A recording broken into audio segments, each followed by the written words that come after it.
Well, welcome back to Silverstone and Formula Student. It's the endurance competition. And it should be a very interesting afternoon as the first car out on track from The Hague, car 137, has already stopped. And about halfway around the lap, the car has conked out. Car 137, electric car. And seems about reliable as our connection here at the track. It seems to ceased forward movement, and it has done conked out. So the cameraman going all arty with that half lap of performance.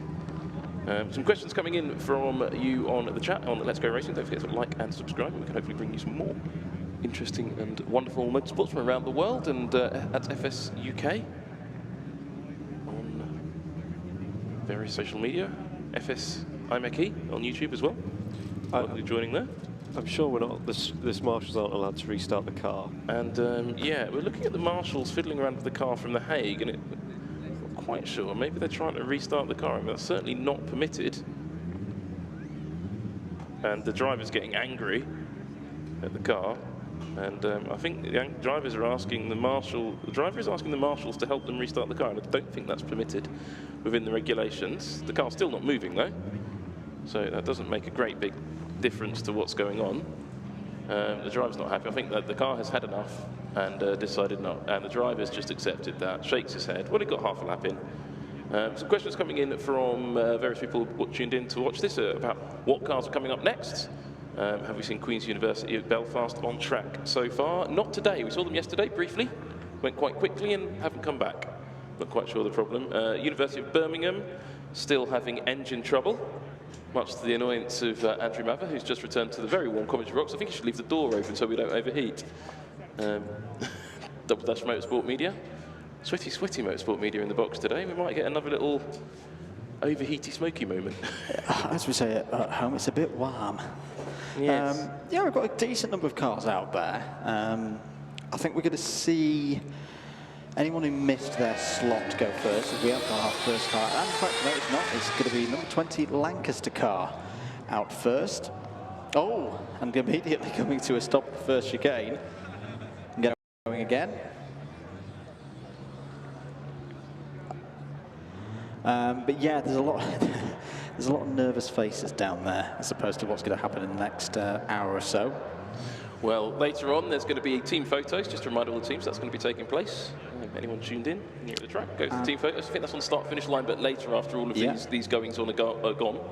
And also, a reminder to all teams that have finished their running for the day, please return your transponders back to... yes, that's always an announcement. Apparently, somebody's left a red jacket down in the practice area. It might rain later, so you probably need that. Oh, okay.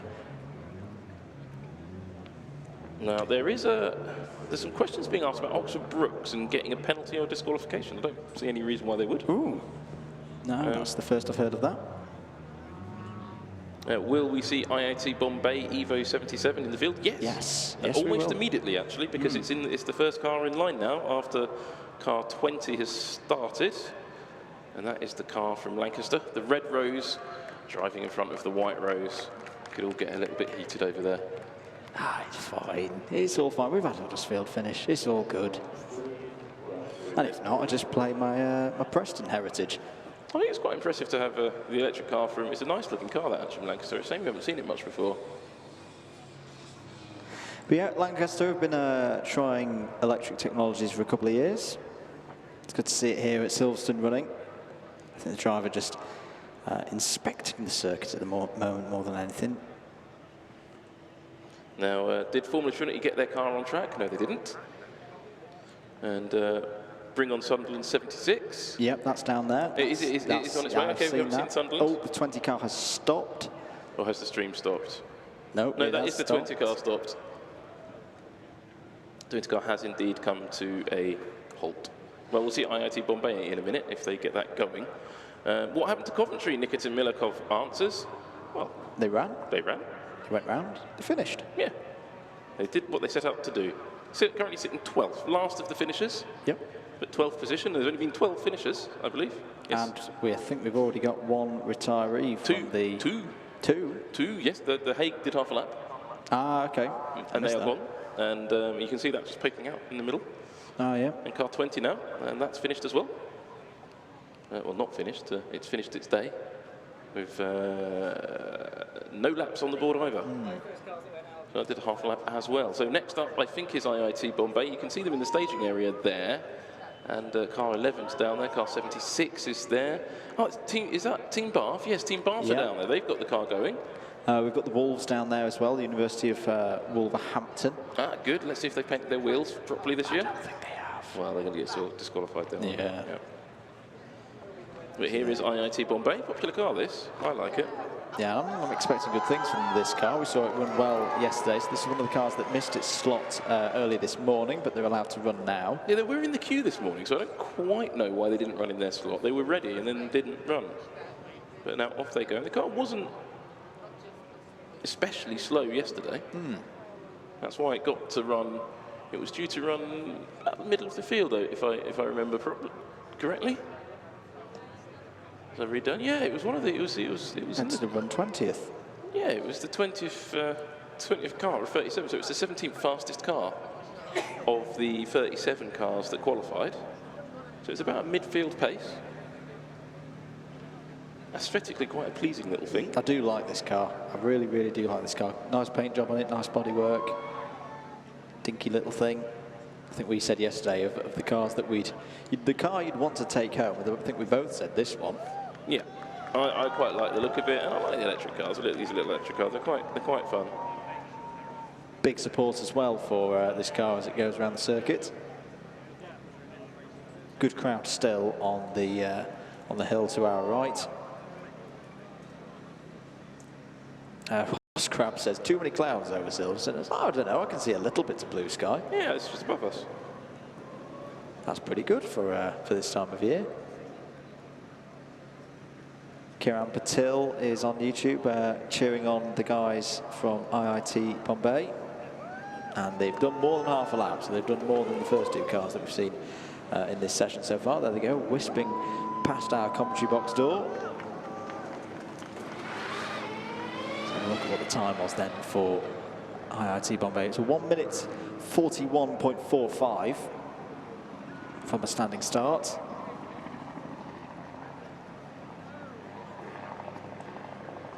Yeah, it's Oxford Brookes helicopter. A bit late. Yeah, it's a bit behind schedule. It's missed the actual run.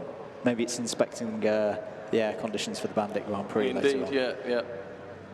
Oh, it's Oxford Brookes microlight or ultralight, I think you call those. Oh, the budget must have been cut. Yes.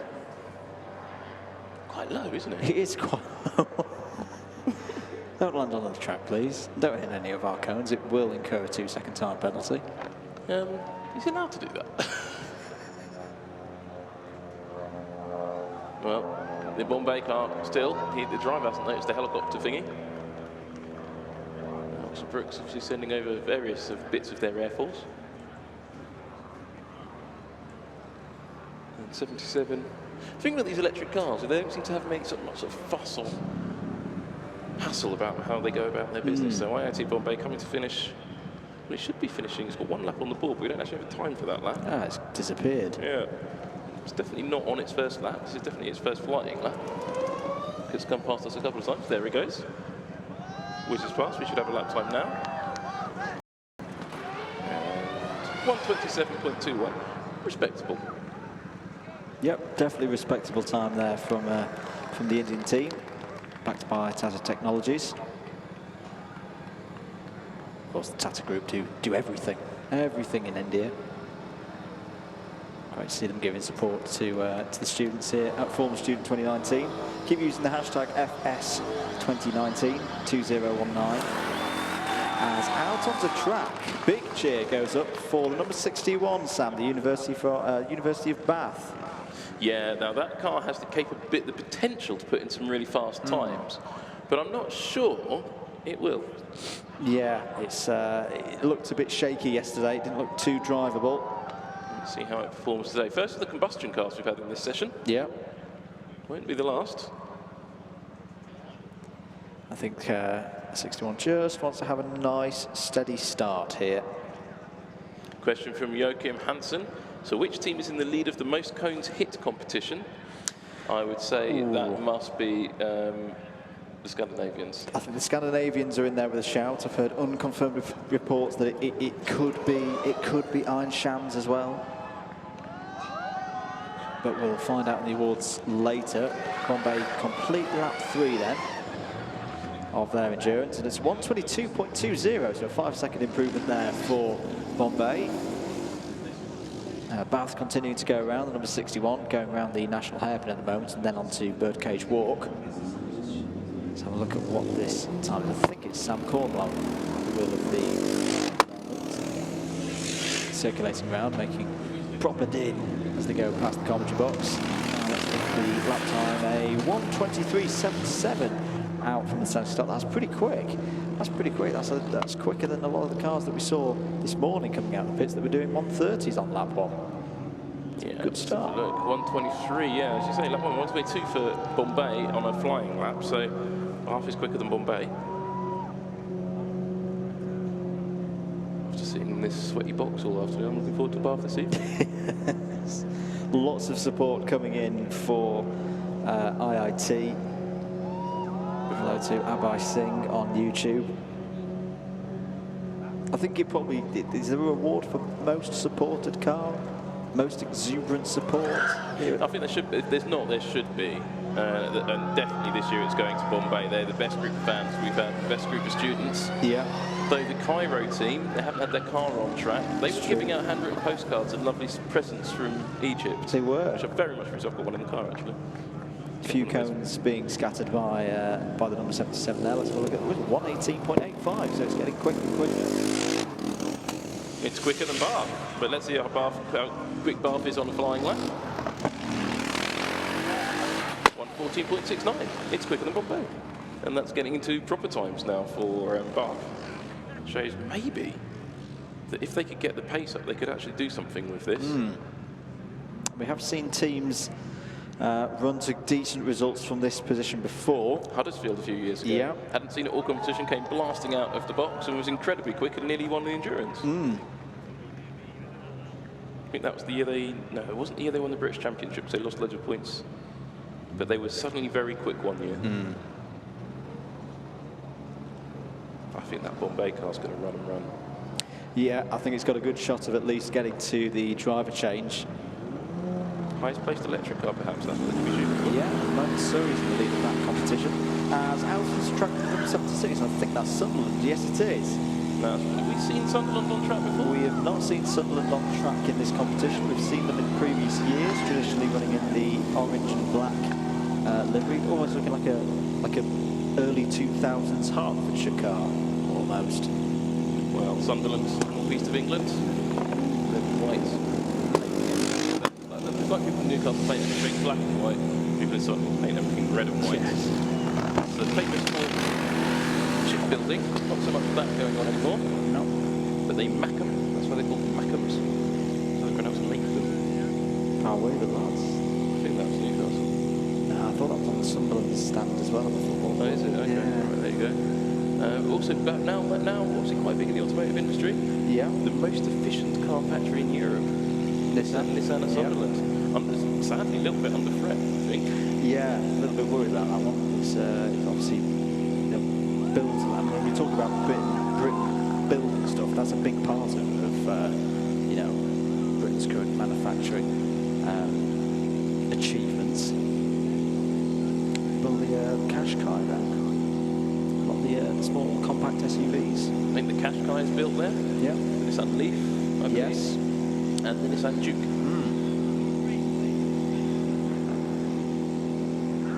Meanwhile, spinning out of control is IIT Bombay. Oops. Got a cone very sideways, actually. Just arrived at the corner, pointing at us rather than pointing around the corner. It continued sideways movement. Sunderland just coming up a bit on this. They have actually got a bit of red on the chassis this year. I told you they painted it red and white in Sunderland. It's the law. Yeah, It literally is the law. orange. Well, there'll be some red mist from Bath getting stuck behind Sunderland, but that's what happens when you're running out of secrets. Bombay gets going again. No, the driver in the Bombay car seems having a whale of a time, actually. I was thinking, did the car have enough power to get sideways? Well, it definitely does. And the Now, is Bath being... Bath should have pulled over there, actually, because Bombay had caught them. Now, Bath has the slight situation where it's now going to be harassed all the way around the track by the Indian team. Yes, I don't know if the Bath car's got any mirrors on it, but if he has, he's probably looking at it. What is this blue and white thing behind me? Crippled Potato says, we're not at the drift competition yet. Yeah, just watch. Just give it a couple, like an hour or so, maybe 2 hours. I think in the final session, anybody who wants to run session, I think you'll get extra points for a drift. Yep. Yep. And if it means you take out cones, so what? So are we saying that you're only allowed to hit cones in this situation where you are past a certain drift angle? I think if you hit cones in a particular stylish fashion, it won't count against you. Fair enough. Yeah. I don't quite know how you set a fast lap time and do that at the same time, but we'll see. University of Bath continuing to go around, looking pretty solid here in the endurance event, going past our commentary box. Let's have a look at the lap time this time round. It was fairly clean. 1 minute 19.26. Bombay coming round as well. What did they do? 1:18.88. We've got a good little race going on here now between Bath and IIT. Is Bath getting blue flagged by IIT though? Yes, I think Bath is going to have to get a blue flag soon for the Indian team. Yeah. I can't remember the last time that happened. Sunderland car comes past our commentary box, chugging away. It's going though. He's going, it's moving faster than some of the cars we saw in the morning session. 1 minute 49.1. Yeah. Indeed is faster than some of the cars we saw this morning. The thing about this session is because the cars are not seeded, they haven't qualified, they're all mixed abilities. IIT Bombay not quite close to enough to the back of the Bath car to get the blue flags out, but not far off it. Oh, so just another great comment from Punky Pink 83. It's easy to drift. Step 1, put on the Eurobeat. We have some Eurobeat. Yeah, we do like a bit of Eurobeat here at Full Student. I don't think we saw the blue flag for the number 61. I think they've gone on with it now. Yeah, they've started to pull away now. Going past our commentary box again. Actually, they're not that far away from Bombay car. Yeah, it's verging on the blue flag territory, isn't it? Yeah, and it's quicker. 1 minute 16.9 for Bombay that last time round. 17.2 for Bath as the That's UCLan. UCLan from Preston. It's all getting very red rosy now. See, now this is the kind of red rose I can like. You say you don't like red roses? No, I do like a red. Traitor to the people of Yorkshire. I'm half Prestonian, so it's okay. So you are literally the War of the Roses. Yeah, I'm a hybrid. We haven't seen the hybrid yet. No, we haven't. Right, is Bath going to get a blue flag? Bombay valiantly chasing after the Bath car. This is brilliant. I love that. This is one of my favourite bits of the weekend so far. Yes, I know I like to cheer on the British cars in this competition, but I right now really want the Bombay car to get on the back of the Bath car. IIT Bombay, for me they have been the real breakthrough team of this year's competition, up there with Aberdeen and Glasgow. But they have put on a fantastic effort there, the Indian team, and they've got a really good group of fans as well. Team Bath, it really is very close. It's just not quite close enough for the blue flag. Bath is getting coasted all the way around, trying to escape the clutches of this Indian electric car. Let's have a look at the times again. They're quicker again. They are quicker. They are about half a second quicker per lap here. Yeah. Bombay, what's it, 1 minute 16.44 last lap by. Bath, 1 minute 16.82. So it's 4 tenths of a second. The Wolverhampton, University of Wolverhampton, the number 11. They've had a couple of technical issues. Yeah, they didn't paint their wheels. There's a technical They haven't painted the wheels. They've already hit the cone with the. And gone sideways. They've gone sideways. So they do a little bit drifting up there. Yeah. As UCLan comes through, first time we've seen this car on track. Nice sounding car, this as well. They borrowed some rock lights from this car. And pulling over for Bath. Oh no, where's Bombay gone? Now I can see Bath, but Bombay is not behind the Bath car. And there's consternation up at the top end of the circuit. How's the Bombay car stopped? I think it might have done. Oh. Yes, it has. I can see it. The Bombay car has stopped at the top end of the circuit. It's just in front of that car from UCLan. UCLan will be told to, and Wolverhampton as well, will be told to just go around the Indian car. Now, they're not getting involved with the Indian car, so whether it's just stopped, because we saw that a little while ago, The Bombay car had a slight moment. Yeah. Peter Ryan laps as well. Now, car 69, that is the car. Chug, chug, chug, chug goes the Sunderland car. UCLan right now on the tail, being held up by Racing Wolves, car 11. Team from Wolverhampton. Haven't got the go faster paint on the wheels this year. And seeming to have a few selection issues by the look of it there. One of them is. Two quite similar looking cars in some ways. Yeah, both steel space frames. The tiny wheels as well. University of Wolverhampton just... Oh, now they've got stuck. They've got stuck down at the hairpin. And now they've stalled. And now there's going to be a traffic jam. Yeah. Coming to join the traffic jam is Team Bath, who are probably getting very, very frustrated with all of this. They're probably a little bit relieved they're not being chased by an Indian car anymore. Trying to establish the fate of said Indian car. We can't quite work out if it's completely gone, but I think it probably has by now. UCLan have negotiated. They've negotiated the traffic jam and then stopped, then got them going again, and found gear, and they're off. The driver's looking down into the cockpit a little bit confused there. Oh, he's having trouble under braking. He's collected 2 cones there. He tried to sneakily put the first cone back into another spot. And he stopped again. UCLan stopped again, holding up Wolves again, but now he's getting the blue flag. And he's going to not pull into the overtaking lane, or he is pulling in the wrong bit of the overtaking. He's got very confused. The driver's got confused as to where the overtaking lane is and just stopped between the two and now got going again. But he's stopping and starting and now going sideways. He's trying to get those drift points, clearly. Sustained drift, though. That's what he needs to do, is sustained drift. Yeah, I think he's got clutch issues. He's having trouble there in first gear. He's definitely got issues. It's going again. The truck of Sunderland comes past. This just reminded me of a truck, because it reminded me of the steam train. We haven't seen the top hat today. I know. Very disappointed. Brunel.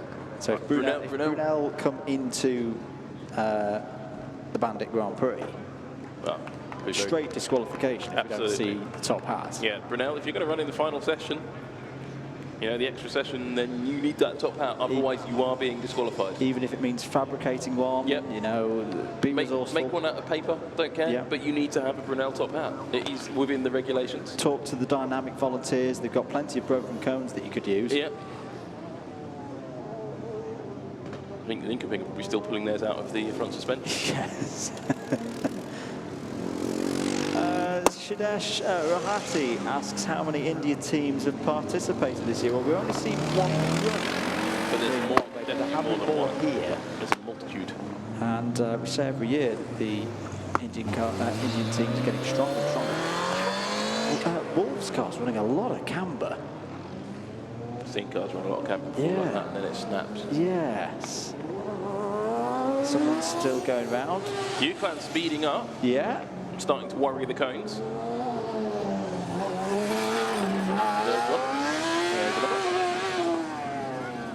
Bath are coming up to their driver change.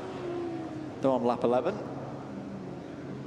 And this has looked not necessarily quick so far, but the cars looked more drivable than it did yesterday. This will be quite important for Bath because they could pick up some big points here, because there's a lot of very big points available in this competition right now because there's so few finishes. Now I know it's a proportional point score to the fastest time, but it does mean they're going to pick up points for efficiency and endurance if they finish, of course. Yep. And those are some big points that others are missing out on getting zeros. There's a lot of cars with 0 for this section. In fact, just getting through, I think if you get past halfway, if you re-emerge from driver change, you get efficiency points anyway. There's the checkered flag for the number 61. They'll peel off into the driver change area.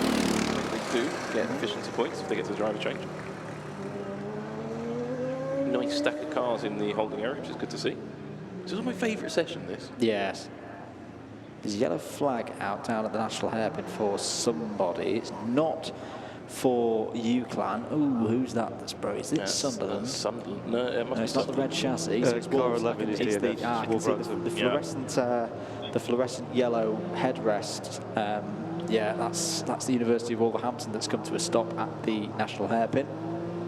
Yeah, not their best year this year. No, it's not quite worked out for them this year. I'm sure that they will be back. Next car is 26 Jet. Southampton. And, well, I think we're going to see the Kebabs and Pizza Mobile next. Excellent. There it is, the University of Southampton. Sponsored on one side by a kebab shop and on the other side by Domino's Pizza. I think they have. Have you seen those pizzas that you can get with kebab meat on? Yeah, I'm not sure about that. No, I tried one of the cheeseburger ones. Yeah, that's like crossing the streams in Ghostbusters. It's a risky business, that. Actually, the cheeseburger one was actually a bit nice. It's quite nice. Okay. It kind of worked. On the way they go from the south coast all the way up here to Silverstone. No, I've always found it amusing. You've got Southampton and Northampton. Yes. I've always wondered if there's any connection between those two place names. Obviously there is, but is there a Middlehampton? I know there's a Littlehampton. There is a Littlehampton. Is there a West Hampton? Or an East Hampton? There's West Hampstead. West Hampstead, yeah. And an East Hampstead for that matter. And a Hempstead. And a Wheat Hampstead. You're from West Hampton. If you're not from parts of England, you haven't got a clue what we're talking about. Send us a postcard. It's the University of Sunderland chugging its way around. They have got some national that time for 26. We've got a traffic jam at the National Hairpin again. There's the Sunderland car, the number 76. Still chugging away. And 7 laps down at the moment for the Sunderland car. These guys have been consistently at former student the last 10 years. Apparently Cambridge have lost their phone. Their foam? Yeah, somebody borrowed some foam from Cambridge and they want it back.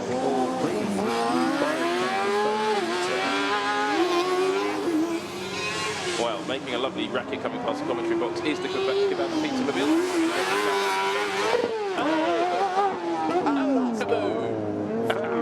And he's still going. That's the exhaust. I think that's it. That many component parts of the exhaust. I can see the stuffing. Oh, the marshal's quite brave picking out. He's got gloves on. There you go. Oh, he's littering most of the contents of the exhaust around the track. Look at all the packaging with the exhaust spread all over the track. The marshals look like spiders weaving a web. That was fantastic fun. I think they're still going. It was making a lovely noise as it disappeared off with no exhaust on. Yeah, it is. You can hear it screaming back towards us. It's clearly going to get black flag. Driver hasn't got a clue that he's blown up. He must be able to hear the noise it's making. Now listen to that, unsilenced. It sounds like a old Ferrari Formula 1 car. Yeah, listen to this.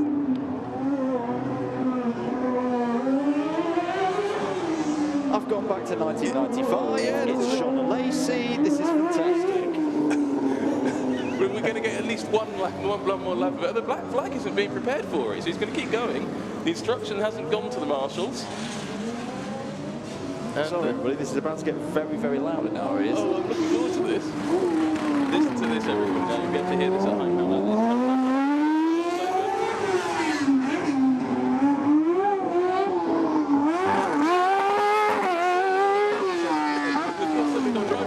loud it is. To enter something in. Oh, this sounds absolutely brilliant. Love it. We've gone back 30 years, everybody. And it's still shedding contents of exhaust around the lap as well. I can see a bit of packing just behind the commentary box. You can see Nigel Mansell and his Tash walking past any moment. Right. Oh, we do love this session, don't we? Number 76 is still out there. Now he's holding everybody The up. Uclan tractor is holding up Bath and the Formula 1 car. But while this is going on, no, it wasn't the Uclan. It wasn't the Uclan tractor.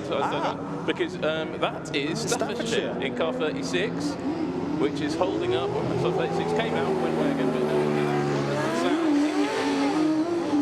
now car 26. And the black flag, the Beagle flag is being prepared for 26, so we're going to get one more lap of this stuff. So just enjoy this sound on Cops Bank as it comes past you, because it's one of the best sounding cars for ages. It's a shame we have to have silencers, isn't it? I'm glad we didn't want this. Oh, nice downshift there.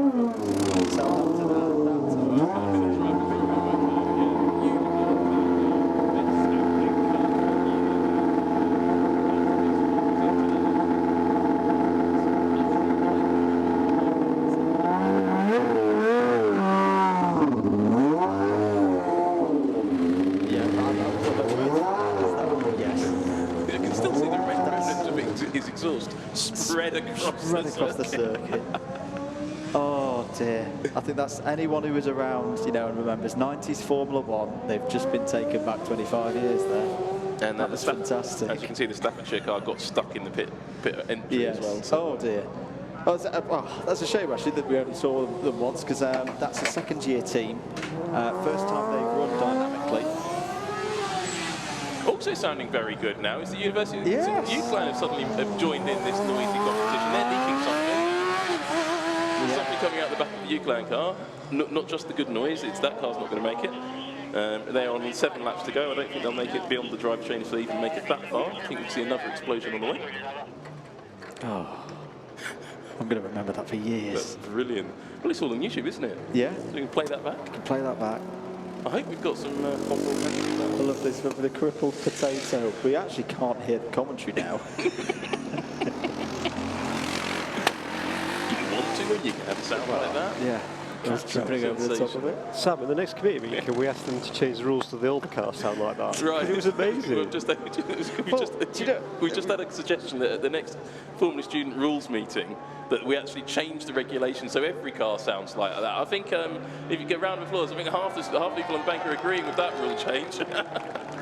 I'll propose it. I don't think it'll get very far. This is where the last time I think we ran these sessions, both of us in the boxes, and we had an idea about Formula Student Historic. Yeah, well, that hasn't gone away. Oh, good. Because remember last year, you weren't here last I year wasn't here on Sunday last year. yeah, the historic car came along and did a Yeah. run, and that sounded amazing. Yeah. And there are quite a few cars out there. I still want that to be a thing.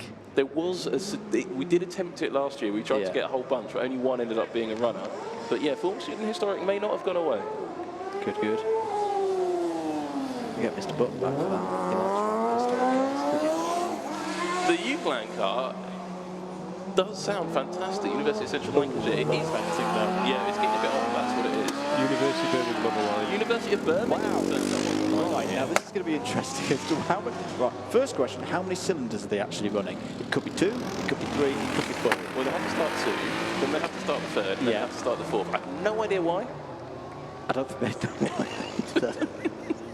But no, they've been having some real problems this weekend with the engine. But this is a good looking car. I think that's 4. I think they've got it running on 4. First time we've seen this car on track all weekend.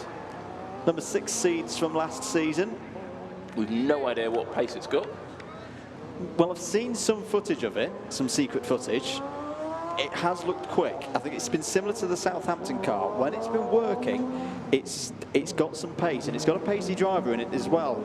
The shape of Rory Smith,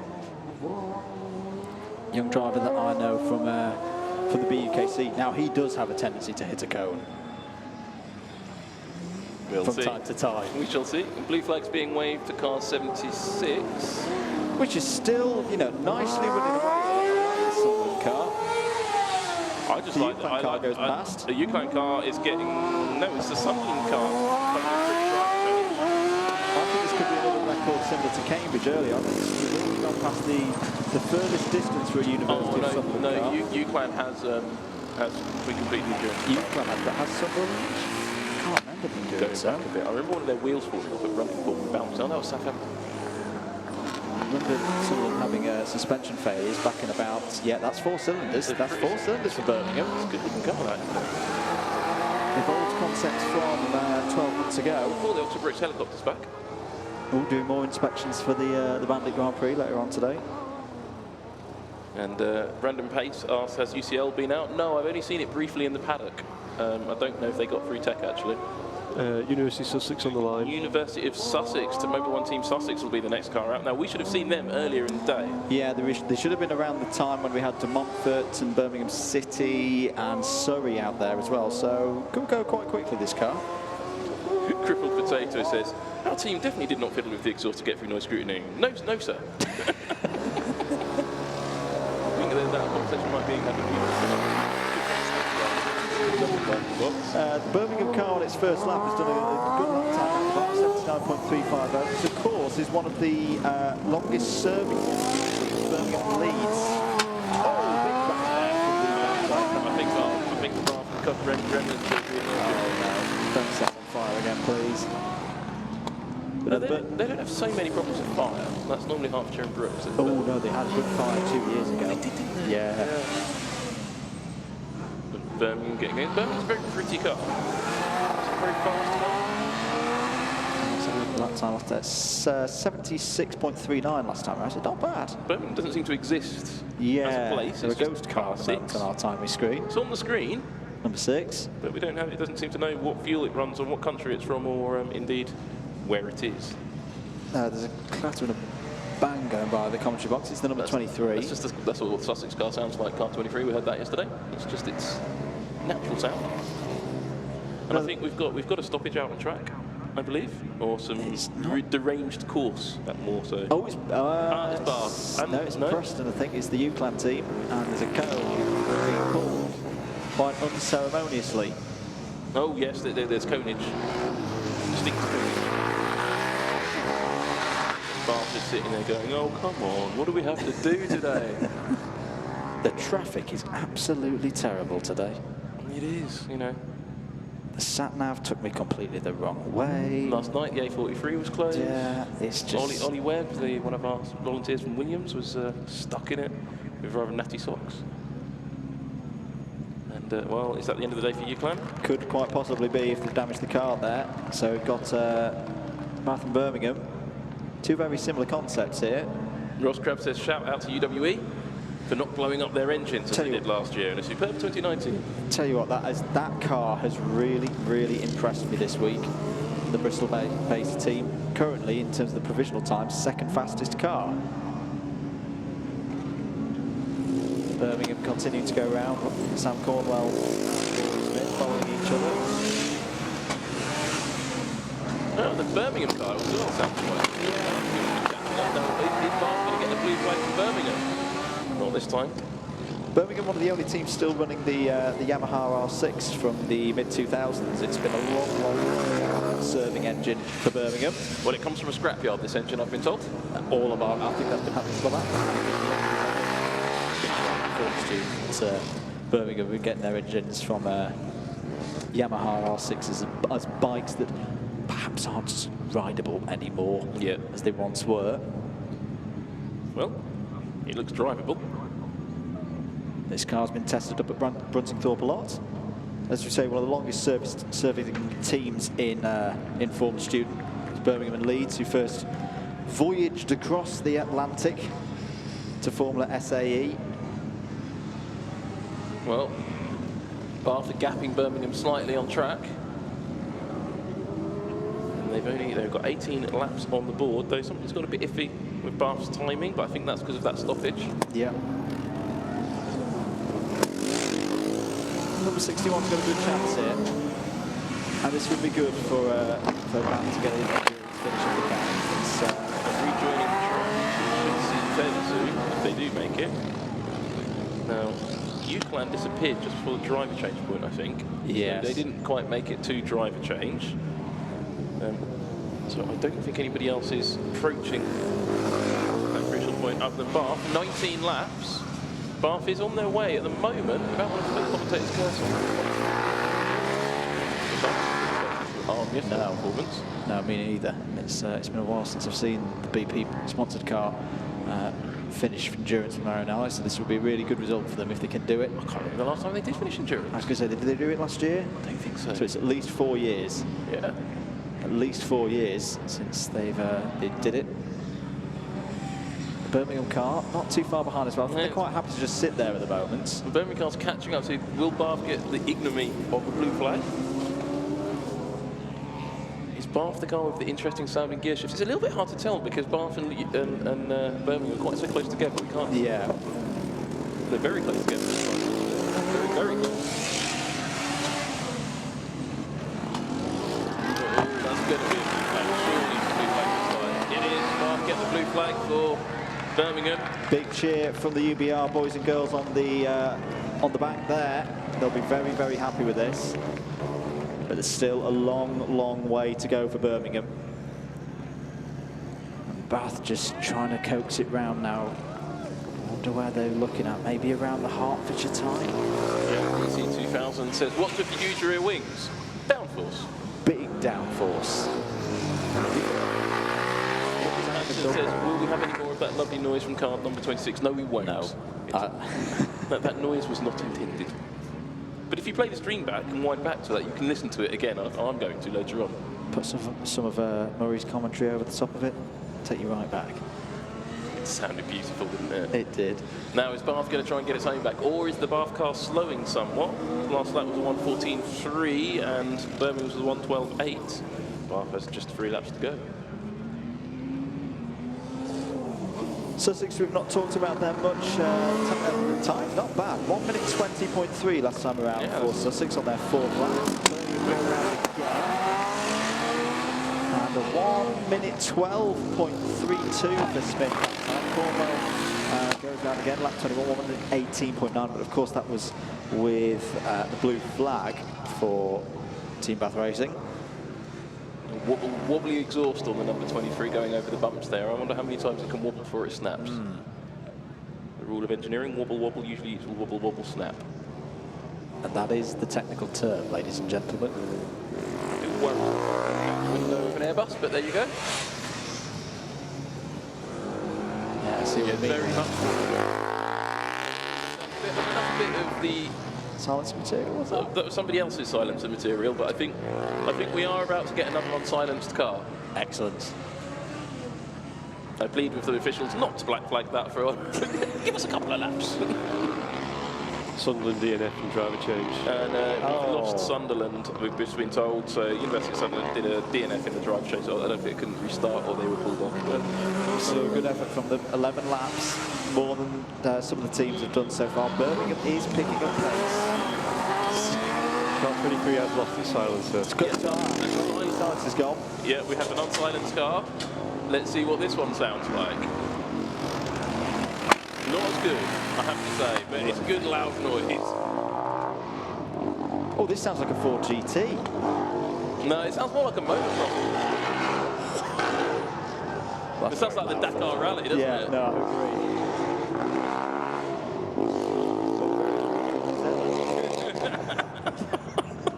Motorised Vuvuzela going around the circuit. I mean, that's going to be on the car next year, Team Vuvuzela. Yeah, it's definitely the 2010 World Cup. Yeah.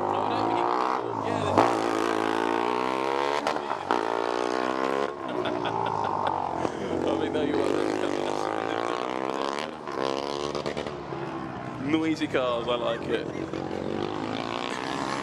Wow, says Griffleback. Whap indeed. See, what we had? We had one boom boom. Next year, Sussex just need to come on. Wow. Across the back of the car. We have had some good messages across the back of the cars this year. And the checker flag is being displayed for Team Bath, who finished the endurance fully silenced. And where does that put Bath? It's going to be quite interesting for Team Bath Racing, who finished the endurance for the first time in a long time. Ooh. Bath goes 9th position with a 34-minute 05 seconds. And some 30 bits off seconds. So well done, Team Bath. Great performance there. And a rather lively bit of session as car 23.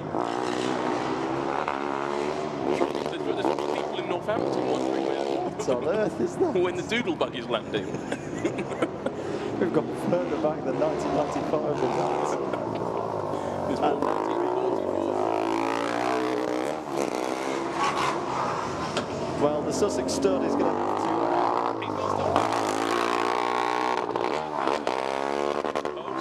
Trouble. Oh, dear. Oh, the black flag now. They're going to have double meatball and black flag now. Yeah. Oh, the black flag's being prepared for Stud. Not the black flag, it's the meatball again. Double meatballs for Stud. And the doodle bug is flying around Northamptonshire. Some of Buckinghamshire. Oh, Birmingham going slowly. Oh, Birmingham breaking down. Oh, that's a problem for the University of Birmingham. Well, we didn't expect too much for a car that hasn't run too far. I can't see anything immediately wrong with it, but I'm only looking on the screen. It's out. Yeah, it's stopped. That's what's wrong with it. Just send it. On lap 10. Unfortunately, Rory has sent it and stopped. They're going to just send it. They're going to have to go to the post office and collect that one. Meanwhile, making a hell of a din, it's car 23, University of Sussex Mobile 1, Team Sussex. There's people with their fingers in their ears in the grandstand. as that goes past. It's a very, very noisy car. Well, hopefully this time they will come in. He'll do it. I don't think he saw it. I think Stud's going again. He is. The black flag next time, he's in trouble. You can see it echoing off the environment. How many laps is Stud on? He's on his 9th. Okay. But no, Birmingham out of endurance for 2019. Best lap of a 110.1. That's a very fast lap as well. It showed that car's got pace, and if they can get the engine issues fixed and the firing when it should, they've still got competitions left this year. I think they're going out to Germany again. That car has got potential, and if they can keep the support from the university. Stud's in trouble now. Dewey Griffiths. Oh dear. The Welsh wizard is. Dewey. Yeah, Dewey's he's got his strict hat on now. He's got his strict face on. He's got his strict face and his strict hat. What a racket. Oh, it's been tough conditions for Birmingham this year, unfortunately. Oh, that's a shame for that car. They should ship it to Australia or something. Japan. Actually, that's a brilliant idea. Let's go back to Australia again. Yeah. Can I come? Yeah, I'll go for that. Yeah. I'll take it. Oh, Stud's realised. And he's looking at his own. What have I done? I haven't done anything. He's You didn't hear it. Well done, Stud. He's going to get some hits. Oh dear, he's in trouble. Oh, I can see Rob Attaway walking over. Suzanne's angry as well. Yeah, he's going to get a very strict talking to. Everybody's pointing at the exhaust. And I love the fact Stud was like, what's wrong? I didn't do anything wrong. That's the root cause of the issue there. Have you not got ears? Oh, yeah, he's having a very stern talking to. You're not going anywhere, lad. Don't try and argue. He's trying to argue. Oh, you don't argue. Don't argue with Rob Attaway. It's a very bad idea. See Rory walking back. Brilliant run there from Rory, showing his pace there in that Birmingham car. We've still got more cars to come. University of Liverpool, I see there, car 24. It's a very pretty car. Yeah, they're about set to go. And there's a couple of others down there. I can't see car 70-something. And I can't work out. That's Queen's University Belfast. I've just spotted this. I believe that is the side pod of Queen's University Belfast, just in front of the Scousers. Yeah. So they're a Celtic Cup runner. Mm-hmm. Let's go back to that Bath car, though. The number 61. I thought that was a pretty good run from the guys there, because they've had a very, very tough weekend, and yeah, to get as fast a time by 2.5 seconds, 3 seconds, close to Loughborough, which we said was a quick car, not consistently quick, but a quick car. That was a good run from the guys from Bath. What have we got on the comments? I love that from Frederick Henriksen. How could I see the flags? The car is so loud I have to focus on just seeing the track. It's probably the vibrations were so hard it was shaking his eyeballs out of his head. Oh, we have a driver there who seems to be trying to drive the arm car. I'm not quite sure how that. Not sure what's going on there. Just to drive his head. This hasn't passed tech scrutineering. It's quite a big car, that. But do keep with us here at Formula Student Silverstone. We've got more excitement and track action on the way. Do you think they're hiding from the broken cars? Oh, the cameras. It's not working. We can see you. We can see you hiding out in the bunkers. Oh, there's somebody from... There's one of our guys. Walking around, chewing his gum, like a football manager. We want to go to a 352, lads. Going to get back the orange half time. Yeah, Neil, we thought his name. Keep it going down the wings. Oh, cone cam. We've had that view before. It's the green cone of doom. I said, you ready for some controversy, guys? I hear there might be some controversies. Oh. So car 196 is coming back to the start line. Oh. Well, we've just heard a very interesting thing in our ears from Mr. Joe States and the King of Sheffield, that the 196 car, UAS Zwickau, is coming back to the start line. I'm going to go and get an explanation on that. You keep talking. Yes, you do that, Mr. Collins, because that's got us all stumped at the moment. Let's have a run through the order then of endurance. 13 finishers now. Oxford Brookes still the fastest finisher on 28 minutes, 31.83 seconds. University of West of England, Bristol second, just under 31 minutes. The University of Huddersfield, probable winners of the Yorkshire Pudding, 31 minutes, 32.82 seconds. Third for Huddersfield, of course we've done Huddersfield already. Fourth for Metz, 31 minutes, 40.17. Fifth, but this is a very unofficial time if you ask me, 31 minutes, 42.69, as I can see is Vico car, and number 196 moving to the start line. I'm going to be very intrigued to see what the response back from Sam is on this one. Very rare we see this. A rerun being allowed. Now, I do remember one year Coventry got a rerun, but then it was found out that they shouldn't have had a rerun, and they got taken away. You can see a couple of my old UBR teammates down there. Ben Stevenson having a chat with Sam. Don't make the wrong decision, Ben. People will be very cross at you. The old Mucker Jake there as well, stood by the car, having a little look at the rear axle.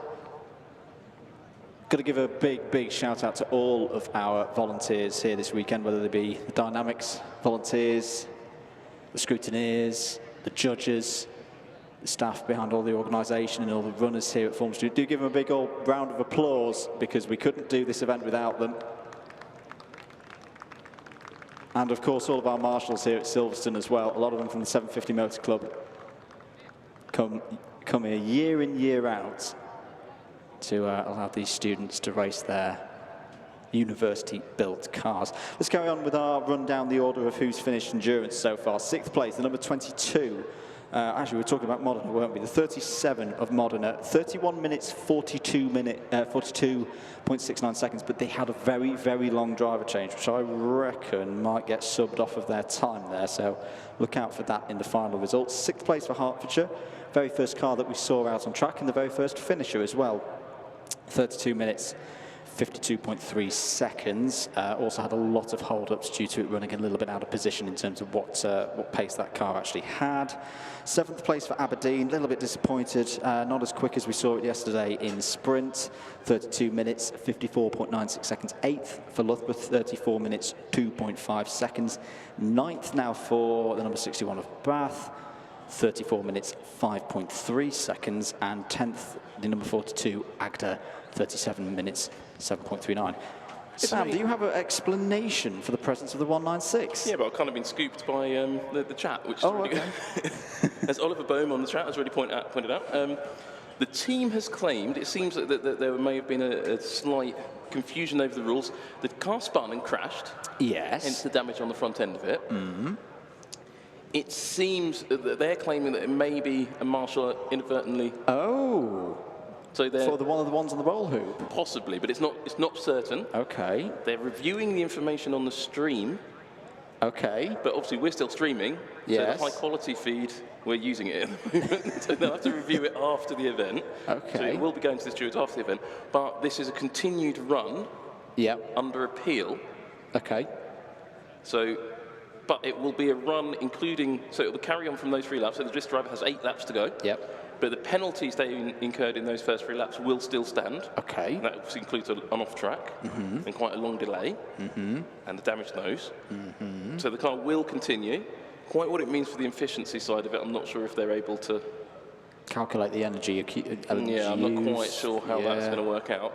But it is that's why there's been a short delay. So just sort of working out the procedure here. Okay. Now it could be that this run is not counted, so it is very much a run under appeal. Yep. But it will complete the rest of the endurance, which will be interesting to watch, particularly if he crashes again. I've never seen this before. Have you? No, I haven't. No. And for the first time, we've actually had very good video evidence of exactly what went on. Unfortunately, they can't have it yet. No, because we're still live and it's got to be rendered up there later. Yep, so we'll have it. There will be a proper review later on at the end of the day, so they're very much racing under appeal. They're going to want us to wrap this stream up very quickly then, aren't they? Nah, they can wait. There's the Bombay car being recovered back. Such a shame that the 77 car didn't Didn't make it all the way. I think, in fact, is that locked up on the rear axle? Is that why Yeah, it's maybe. being lifted and nursed back through? Well, news on some other cars. that Yes. they're on their way to us. Well, there's been some comments on the stream. We were talking about the noisy, loud, interesting sounding cars. The University of Brighton was highlighted good. as sounding really nasty. Yeah, So I'm they quite here. curious. They are in the queue. Excellent. UCL, car we haven't seen on track. Yeah. They are on. They are in the queue as well. Liverpool are in the queue. Good. And some other cars. Quite a lot of other cars actually. So it may get to the point. Look at the time. We run out of time for. We may not get the Bandit run. We may or may not. It's still some debate, but there's still quite a few cars coming. And this session's been quite lively anyway. Alistair Grace just put on that it's the battle we all wanted to see, UAS Zwickau versus the University of Edinburgh. Absolutely. We give the people what they want. The University of Edinburgh very much is in the queue, There's our race control.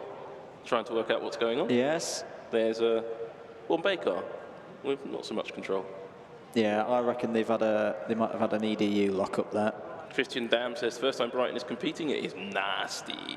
Yeah, I remember teching Brighton, I think about 3 years ago, their very, very first car, and that was one of those cars that just getting through, getting some stickers on the scrutineering circle was an achievement for them then. It was, and I've been really impressed with how they've, moved along and now got a winning car. Away goes Zwickau on this. Well, this is a historic run because I've never seen before this situation. I don't think you have either, Sam. This is a run under appeal, a continuation of a run that started about, 4 hours ago? Not quite, but probably about two hours ago, around 1:45. Yeah, so I'm not quite sure how this is going to be scored on our screens. Yeah. Oh, yes, it is. It's been scored correctly.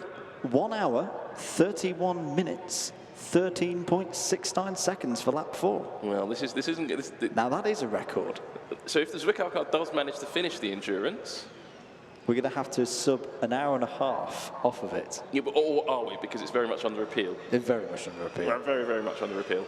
Because the other question is, if a marshal is already interfering and working on the car,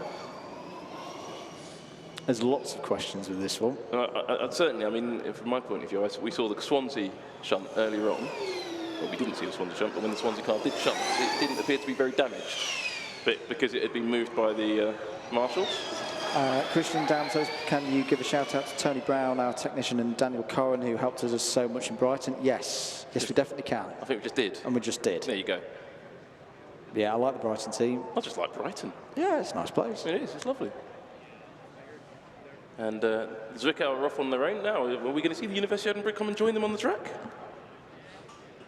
That'd be good. That'd be nice. They get a bit lonely out there. Yeah, I think they'd be quite happy on their own, actually.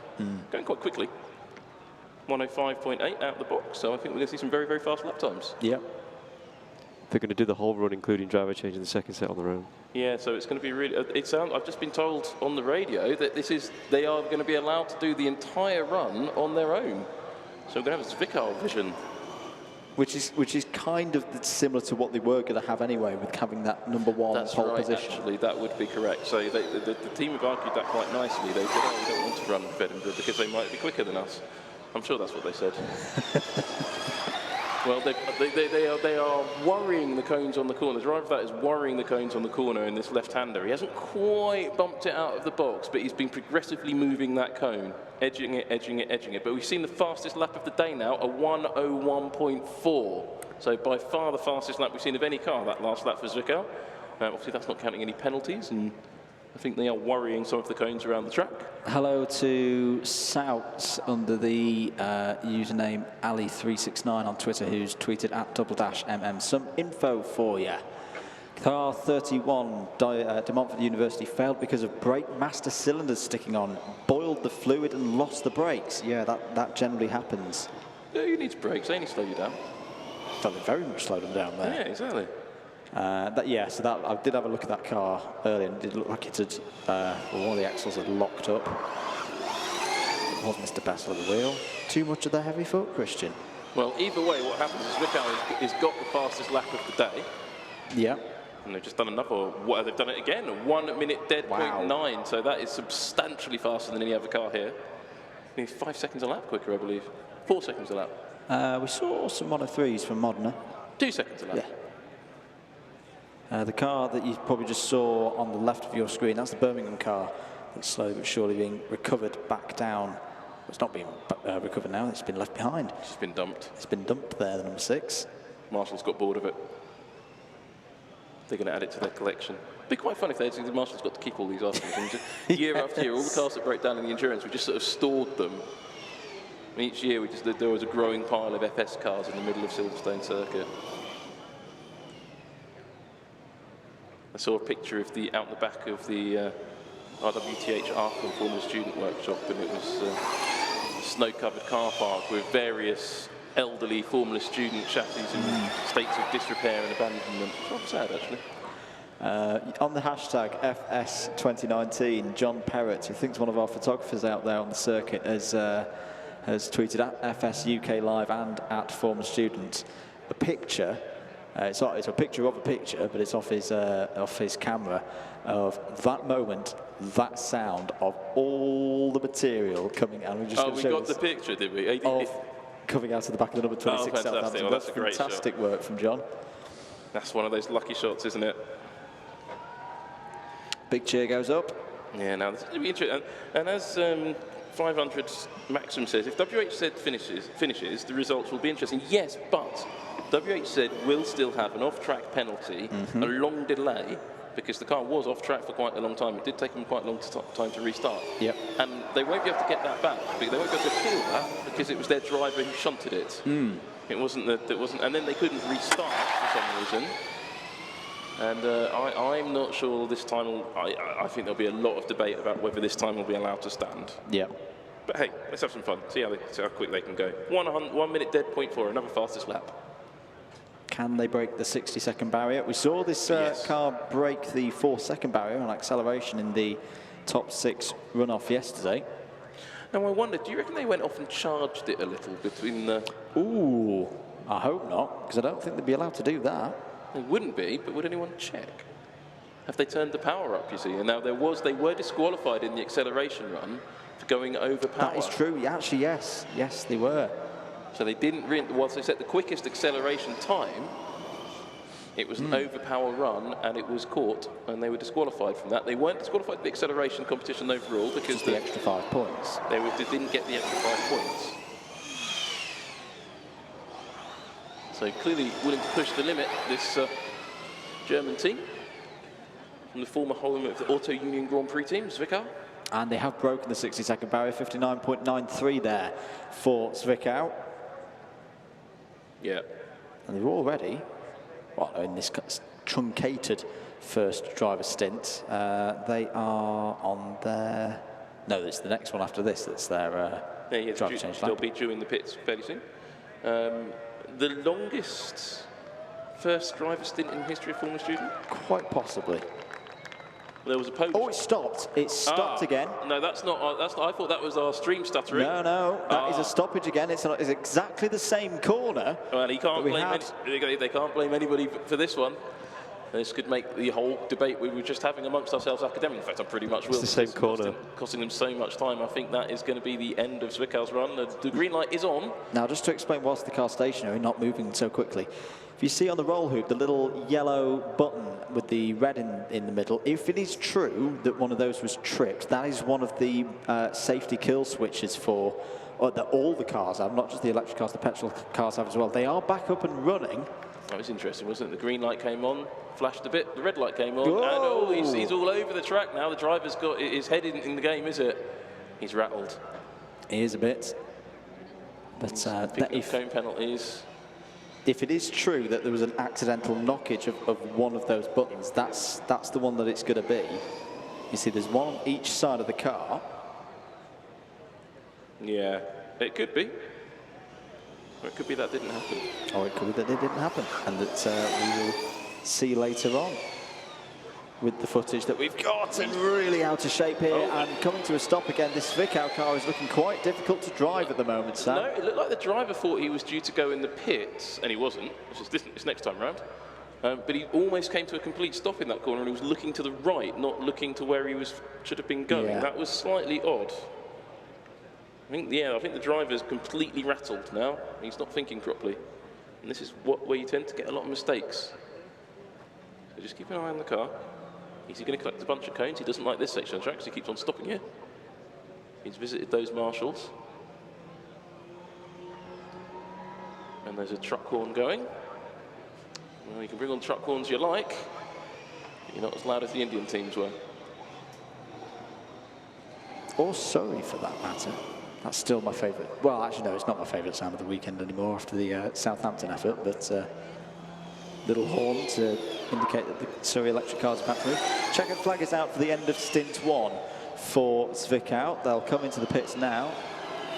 Now we just get the driver change. They're going to be able to do the driver change, so we're going to watch the whole driver change procedure every time we've cut away, but this is one we're going to stick with it and watch the process going on. So Zwickau, where's your driver? There he is. Oh, that's a snazzy lid. Yeah, I know.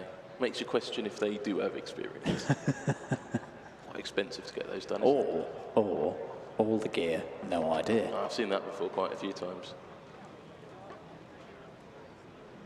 So you see now that the driver is getting in now. It's the job of the other team members. You see the team member there with the pink tabard on to get these belts right and also make any driver ergonomic changes, seats, pedal positions, anything like that. Make those changes. Crippled Potato raises an interesting point. He said, even though the car was on pole position, it had the fastest qualifying time, would there not have been other cars on track at the time? Yes, there would have been. There would have been. Yes, there would. Not in the second stint, though. No, but in the first stint, there would have been. In the first stint, there would have been. And there would have been some cars running 120s and 130s, so they're having a bit of an advantage from others. However, as we've seen, they've lost over a minute from that second stoppage and at least 2 minutes on the first stoppage, plus penalties, plus some cones. So, yeah, don't think they're going to win this. In fact, I'm pretty sure they won't. Fastest lap, though. Very impressive lap times. Yep. So the driver change continuing now. The Zwickau team intricately making sure that their driver is belted in correctly. Suzanne Royce looking over what's going on there. Susanna Michael, again, brilliant, brilliant. I don't think that's Michael, actually. I think it's just Suzanne. No, Michael's not normally in this bit, but Michael's been around again this weekend. Michael's always here, Michael Royce, and he does the final. The cars that finish endurance are all being checked and he's probably doing some of that now. He's in the scrutineering bay, and they're very strict on who can go in there and out. And he just sits there with all of the cars and inspects them and checks them for all sorts of things. Yep. And quite often picks out quite a few contraventions. And sometimes controversial, sometimes not. He doesn't care whether it's... he doesn't really get interested in the controversy side of things. No, it isn't. He's more interested in the legalities of it. He'll leave it to the other people to decide what the penalties, the illegalities are. But both of them wealth of knowledge, not just former student scrutineering around the world. Massive part of the team. Trains all the new scrutineers up, and the scrutineers have been around for many years. And they don't just do Formula Student, they do Formula One, they do Formula E as well. Formula E, WEC. Very experienced pair of scrutineers.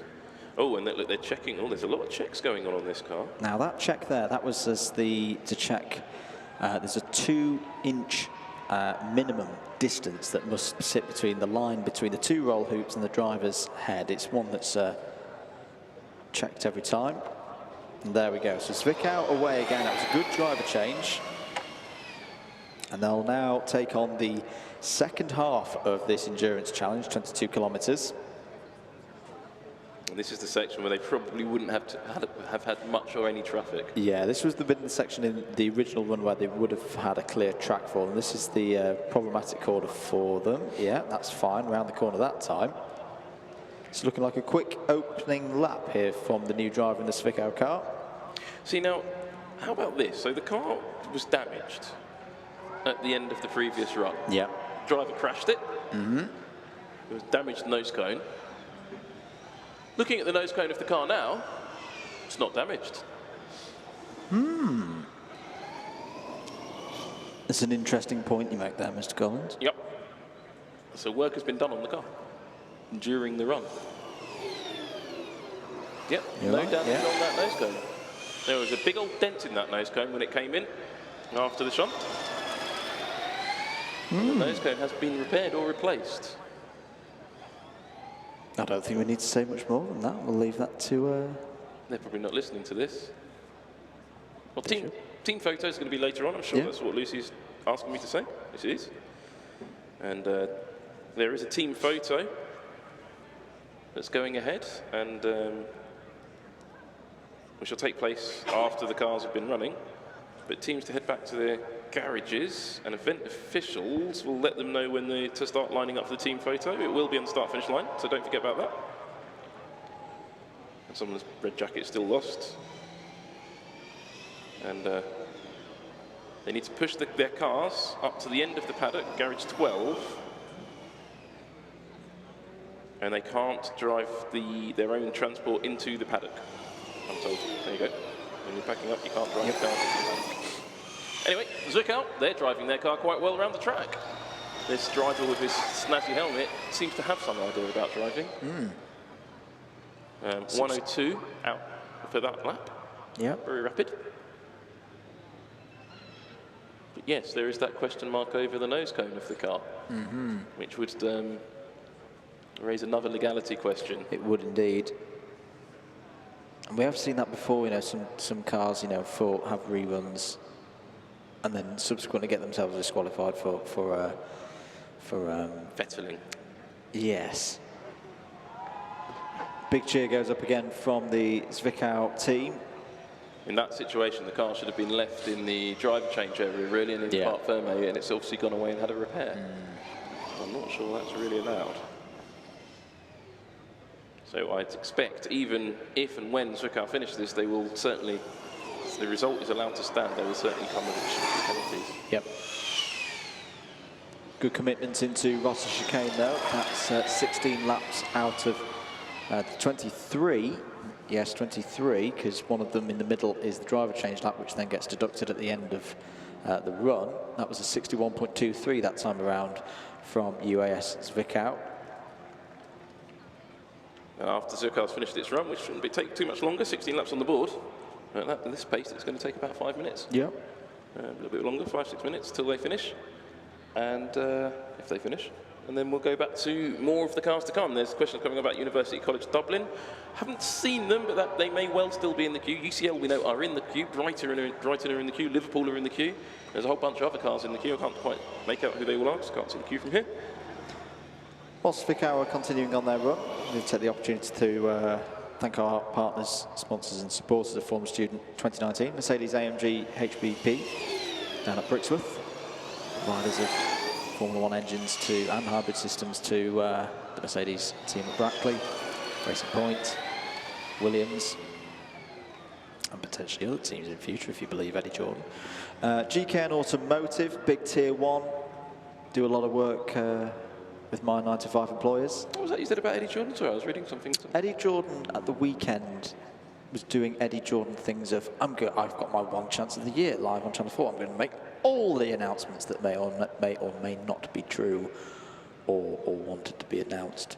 What was the one that you mentioned, new teams? There may be a team that has run Mercedes engines before that would be returning to Mercedes engines as a customer. McLaren? Interesting. I'll wait and see on that one. I wonder if they can afford it. GKN Automotive, as I say, they do a lot of our half shafts and prop shafts. They do a lot of half shafts for the teams here at Formula Students as well. Thank you to their support. Silverstone UTC did some great work with young people in the area. Ford, I like a Ford. Thank you again for their sponsorship of the competition. MathWorks. Drove here in a Ford. MathWorks, again, supporting a lot of the teams, supporting the competition as well. Bosch, we've talked about their big stand. I think it's still there. Go down and have a look and have a chat with them. They're looking out for engineers. Camcoat Performance Coatings, again, do a lot of supply work with the teams here, Form Student. AFB UK, inspiring people of BME origin in engineering. The Centre for Connected and Autonomous Vehicles. Of course, we've had FSAI for the first time, 4 teams running in that competition. Formula Careers, Dyson. Very exciting times for Dyson. Not only do a lot of mechanical engineering on household products, but of course in the process of delivering their first ever car, electric car. The Royal Automobile Club, AB Dynamics, Ficeta, Mark Brunel Recruitment, WS, DLG Auto Services, Expert Tool Store, who I think is still down at the bottom of the paddock by the welcome point, Hoosier Race Tyre, the Motorsport Industry Association, Marla Powertrain, Newton, Student Motorsport, and then Racetech Motorsport Engineering and Race Car Engineering. I think there was a note as well from the former student Twitter account. Where's it gone? Off my screen. Yep, your last chance to pick up your free copy of the Racetech mag at their stand in the FS 2019 paddock to take advantage of their digital subscription offers. Other magazines are available, of course. Yes. Like Race Car. Very good, Martin. I have a subscription myself. Zwickau continuing on their run. 60.49 seconds on that last lap. That was lap number 20. Yep. 3 to go. 59.6 is quick. The run has been quick. The second drive has been quick. It's been quite clean. No random stoppages. So, any cones that we've spotted? None. No. Looks like a clean second run. Oh no, that was a mark on the screen. Thought he was carrying on with him, but no, sure enough, it's a clean second run, quite quick, well, very quick. But still struggling to understand how this one's going to resolve itself. Yes. Especially with the repair on the front of the car. I very much don't understand how that's going to be allowed to stand. That's been great having Zwickau back. It has. They've been a great team. Yeah. Brilliant car. They were second in the UK in 2015, of course. Certainly been entertaining. And were up as high as third in the world rankings back in 2013. The 14th race car that they've prepared in 13 years. I think they were one of the teams for a while that ran both a petrol and an electric car around, what was it, 2010, 2011? They've come to this competition quite a few times. Yeah. Fairly regular competitor, good to see them. Been doing a lot of work this year on the aero package, but also the big challenge. We touched on it earlier with, or yesterday with the FSAI, but the electric cars and the autonomous cars, control engineering a huge part of how these cars run. I know they've been doing a lot of work on the control engineering and the calibrations of the torque vectoring system this car's got. Well, coming up to start this final lap. Going down to the hairpin. Just a couple more times through that. One more time through that. But saying that, also from my experience in the driveline world, we talk a lot about electric cars and the control strategy, but again, mechanical engineering aspects of it, because your electric drive units and your motors, they've still got gears in them, they've still got bits of metal spinning around and need to be lubricated, and all those skills transferable over from IC cars. It's the final lap for Zwickau. For the last 2 laps, he was losing time. Yeah, 63.39 last time around for Zwickau. And it was a 64 the lap before. Now, we've seen Yes. this under 1 minute, so he's losing 4 or 5 seconds a lap now. Running out of electrons. Possibly. Definitely don't want to go over the power usage. We've seen that before, and we've seen cars run out of power on the last lap before. Well, I think he's going to make it. He just has to keep going for a few more, barely 100 metres now. Down to that hairpin, he'll cross the line. Well, a little bit of a weird situation here, folks, at Silverstone. Not sure whether this run will stand or not, as it's under appeal, but what a run it's been. UAS Zwickau finish under appeal. Endurance here. Oh, no, they're going around again. This is the last lap. Apologies, I got a little bit ahead of myself there. You did? No, Zwickau did do that. Well, I'm confused now. Zwickau have completed 23 laps, Yes. according to our timing screen, and have completed endurance with the slowest time of the day, but the fastest lap. The start line marshal's looking a little confused. I think they should have had the flag on that I lap. think they should have had the lap as well. Yeah, I think they've done an extra lap. But This is due to the confusion over this, because they didn't complete one of the laps, you see. yeah. So the lap they crashed on, they didn't complete it. Now, how's that going to affect? So this is why they're running an extra lap. Potentially. It's going to make their efficiency total very complicated. Now, and that also is under appeal as well. Yep. I mean, the time has come up on our screen that's quite very provisional. 117 minutes, 14.35 seconds, but that's, of course, taking into account the hour and a half that they were stationary. There's the checkered flag this time for US Zwickau. They'll come in now, having finished endurance. Well, I think we'll just have to... We'll have to wait and see. Wait and see. But we've got more cars to come. 45, Edinburgh will be the next one on track, followed by, I think, Brighton, then UCL. That's the Queen's Belfast behind them, then Liverpool, and I can't see who the two cars behind them are. This is actually, I think Portsmouth might be in there as well. This is actually Helton and Car 74. having this single run for Zwickau, because I think it's probably kept the competition open a little bit longer than normal. Sam's going to go and do some investigative work. Just caught his head. That's how he goes there. So yes, we've now 14 runners complete endurance. 13 of them definitely, one of them under appeal, as the University of Edinburgh head out. In the number 45, another runner in the Celtic Cup, and you never know. They could run a quick time here. They could take that award away. I think at the moment we're still looking at Aberdeen as the winners of the Celtic Cup this year. Heading up to Maggots Hairpin though, carefully. A few more cars now being scattered over the circuit. See the Bombay car in a moment, stranded off to driver's right. There it is on the stream. Do keep your comments and your tweets coming in.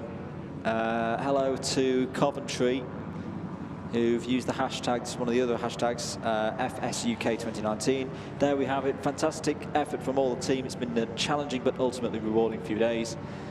Big thank you to all of our sponsors for supporting us, and we can't wait for next year.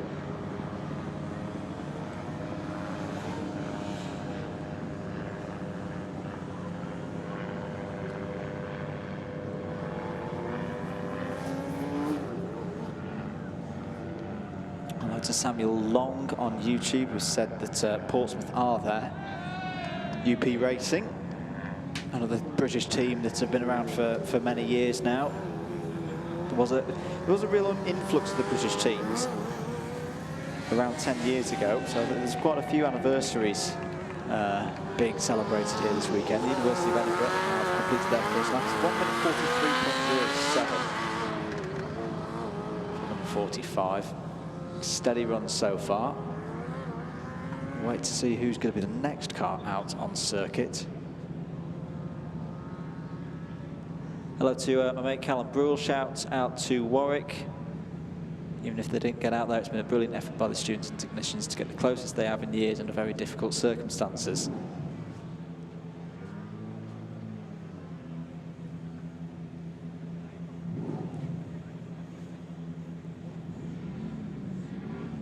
Edinburgh car halfway around its second lap now. Coming back down towards the grandstand. You can see, well here I should say, a couple more cars revving up in the hot area, getting ready to go out. We'll see which of those cars it's going to be in a moment.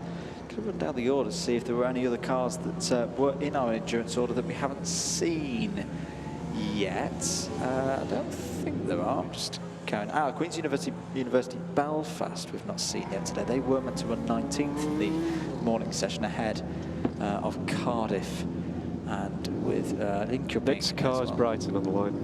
Brighton are here in my ears on the line. Now this would be a fantastic effort, because I think this might be the first time they've ever run in endurance, the University of Brighton.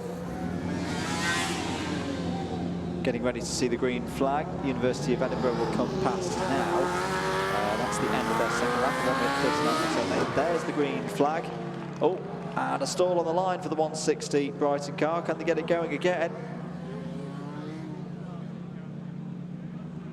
I think they might have broken the timing beam as well. So they're racing start. Oh, they've got it under motive power again.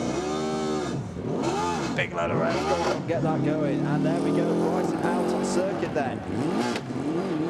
Big cheer goes up for the 160.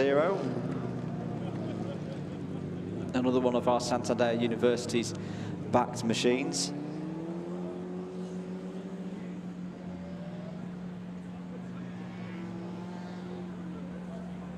Des O'Brien on YouTube is very happy about that. At last, the quality is arriving soon.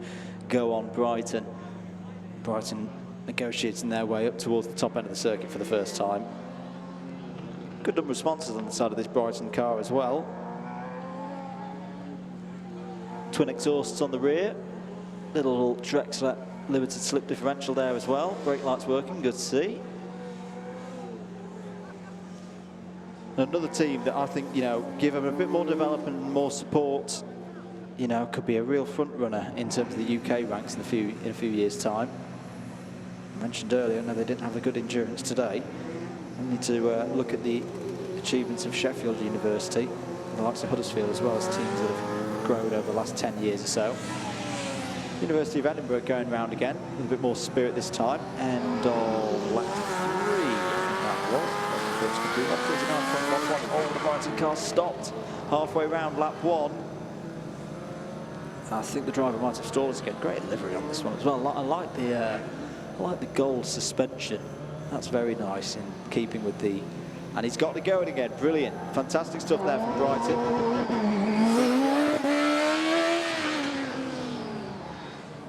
And even if they can get round 2 laps, they'll go further than some of the cars that ran earlier in the morning. Sam's back with me. What have you found out there? I was just having a chat with some of the officials. I'm looking at the Queen's Belfast car launching onto the track. We're about to launch the start line anyway, and that was very interesting. This Brighton car, which is meant to sound very cool, needs to go a bit faster for us to hear that. Car 160. Sponsored by Santander Universities. Very gingerly. First time we've seen it on track though. So the Queen's Belfast car has got out on circuit, the number 9. That is a quick car. Yes. The amount of time it spent on track yesterday, it didn't spend very much time, but it was one of the quickest cars we saw yesterday. But obviously it's a little bit troubled. A car that's run well dynamically before has traditionally been very good at the drivers pointing at his team on. You go left, mate. We'll go back in the pit lane. I haven't confirmed as well. I'm Sham's driver who went out, did one lap and came back again. He did get lost. Yeah. He was properly lost. And was perhaps saved by He's going to have a little chat with I wonder if that's the same driver that decided to carry on after the finish line yesterday. quite possibly. But Edinburgh back round again, 147.9 on that lap. Queen's Belfast 123.19. Brighton complete their first ever lap of endurance. So 2 minutes. Liverpool about to start. 3. Liverpool are about to start. Here they go. Great looking car, always fantastically put out. Number 24 in their traditional colours. Similar to Loughborough, and they have their colours, Liverpool's colours of blue, yellow and white. Oh, but is the Liverpool car already in trouble? Here we've got on the screen the Brighton car, the 160, out on its second lap. Pulling over onto the overtaking zone. Queen's University of Belfast go through, and it's looking good, this Queen's University of Belfast car. Green flag for the Brighton car, as well as Edinburgh have gone past as well. Oh, can the Brighton car get going again? Oh, go on, find the gear. There's a little bit of movement there. It's stopped again. We continue to have a little look at Queen's University of Belfast coming out of the national hairpin through Birdcage Walk, through the final little chicane, past us in the commentary box, and into Ross's chicane. Wow, lovely bit of sideways action there. This could be so Aberdeen didn't have the quickest run in Exactly. endurance. Celtic Cup. I Could mean, we have a late attempt here? it's an attempt at the Celtic Cup, but Aberdeen has completed all of the other events, dynamic That's true. events, and But this number 9 car's done very well in design. yeah, so it might make about. I think Aberdeen is quite well designed, actually. So it might be that it's going to be close, but I think they're missing out on points from skid pad acceleration and sprint. Yeah. Hold back the. Well, no, they got points for sprint. They got of course. some points, not as many as Aberdeen. No. So it's certainly it is a challenge for the Celtic Cup. Yep. Here comes Brighton. They're going to finish lap 2, so they're already beating teams that have already taken on this endurance challenge. Oh, it's a bit of a rumbler, isn't it? It is. It's a bit of a big boy. But it's still circulating around. 2 minutes 30.1 that time for Brighton. Waiting for Liverpool to come round to finish their first lap.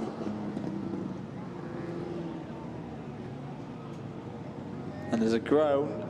Oh, is the Liverpool car in trouble? Well, Queens is still moving. Not as quick as it's Belfast is been. passing through, but having to slow down for something there. The Liverpool car is moving again. It's got blue Liverpool is flag. coming straight past our position now. Slowly, I have to say. The 45 car from Edinburgh. We've seen that out on track quite a lot. I'm a bit surprised to see the Edinburgh car in this session. Yeah. I'm not entirely sure why. I thought we did see it. Yesterday? We saw it yesterday, but we went to see it very early this morning, and we never did. And then we didn't see it in the other Yes, it should be catch-up session earlier on. the fourth car to run, so Edinburgh is a little bit further down. That's why they're in this session. Well, at the top of the table is still Oxford Brookes, then University of West England, then Huddersfield, and then Metz, and then Modena. Now, Modena were very fast running, Yeah. but they had a very... I know there is a little bit of question mark over Modena's time, because Modena had that very, very long stop. The reason for the long stop, there was some confusion about the seat belts. Yep. I thought it would be. I Now- thought it would be something to do with how the drivers were set up in the car. The debate is, because they were being held by the officials to be safely strapped in the car, would that come on, would that time be taken away or not? And that is of debate. Yeah, we have had examples of that time being deducted before. I think it's more down to who's at fault for the time delay. Is it the officials or is it the team? There is a meatball flag being prepared, I think, for the 160. It's completed 3 laps. Ooh, that doesn't sound very healthy at all as the 160 goes past. Well, It's it's steaming. getting on. Yeah. That's on. He the knows bubble, it, yeah. And he's going to have to retire. But that's still a great effort from the Brighton team. Big round of applause. First time they competed in endurance. Yep. Completed 3 laps. Good on them for that. Next year we'll see them compete all the dynamic events, I think. Yep. Definitely, Maybe try and beat Sussex. definitely a That's team gotta be going in the their right target. direction. Liverpool having trouble. Oh, they've nerfed a cone around the national hairpin. Not the best year for Liverpool this year, but No. they're still a strong team. It's actually quite a nice car, the Liverpool car. It just doesn't seem to be going very quickly. I think it's got, as I say, it's a little bit troubled. Nicely put together.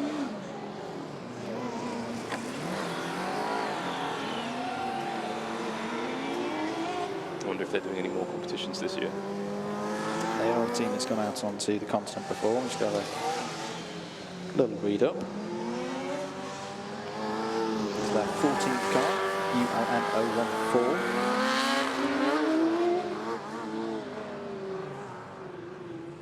A car 9 from Queen's Belfast. Last lap was a 121.4, fourth lap, but it looks quicker than that. So I'm wondering if it's just getting held up every lap. It's a good start to this.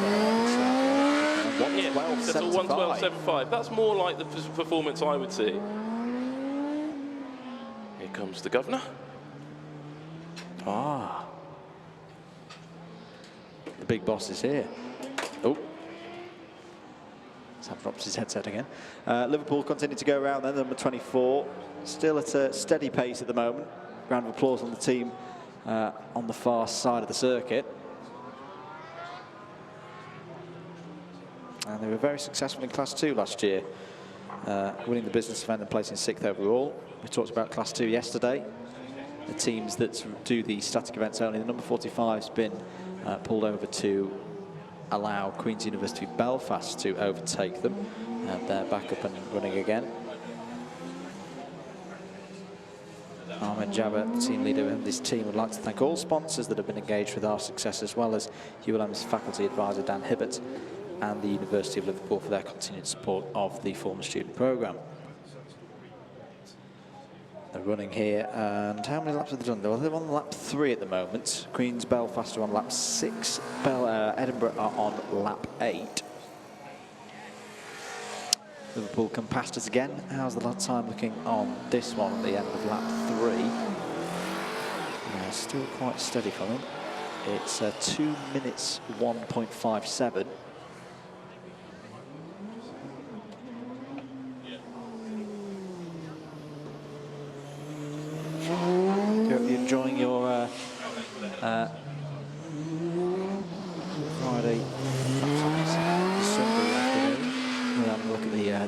Liverpool car again.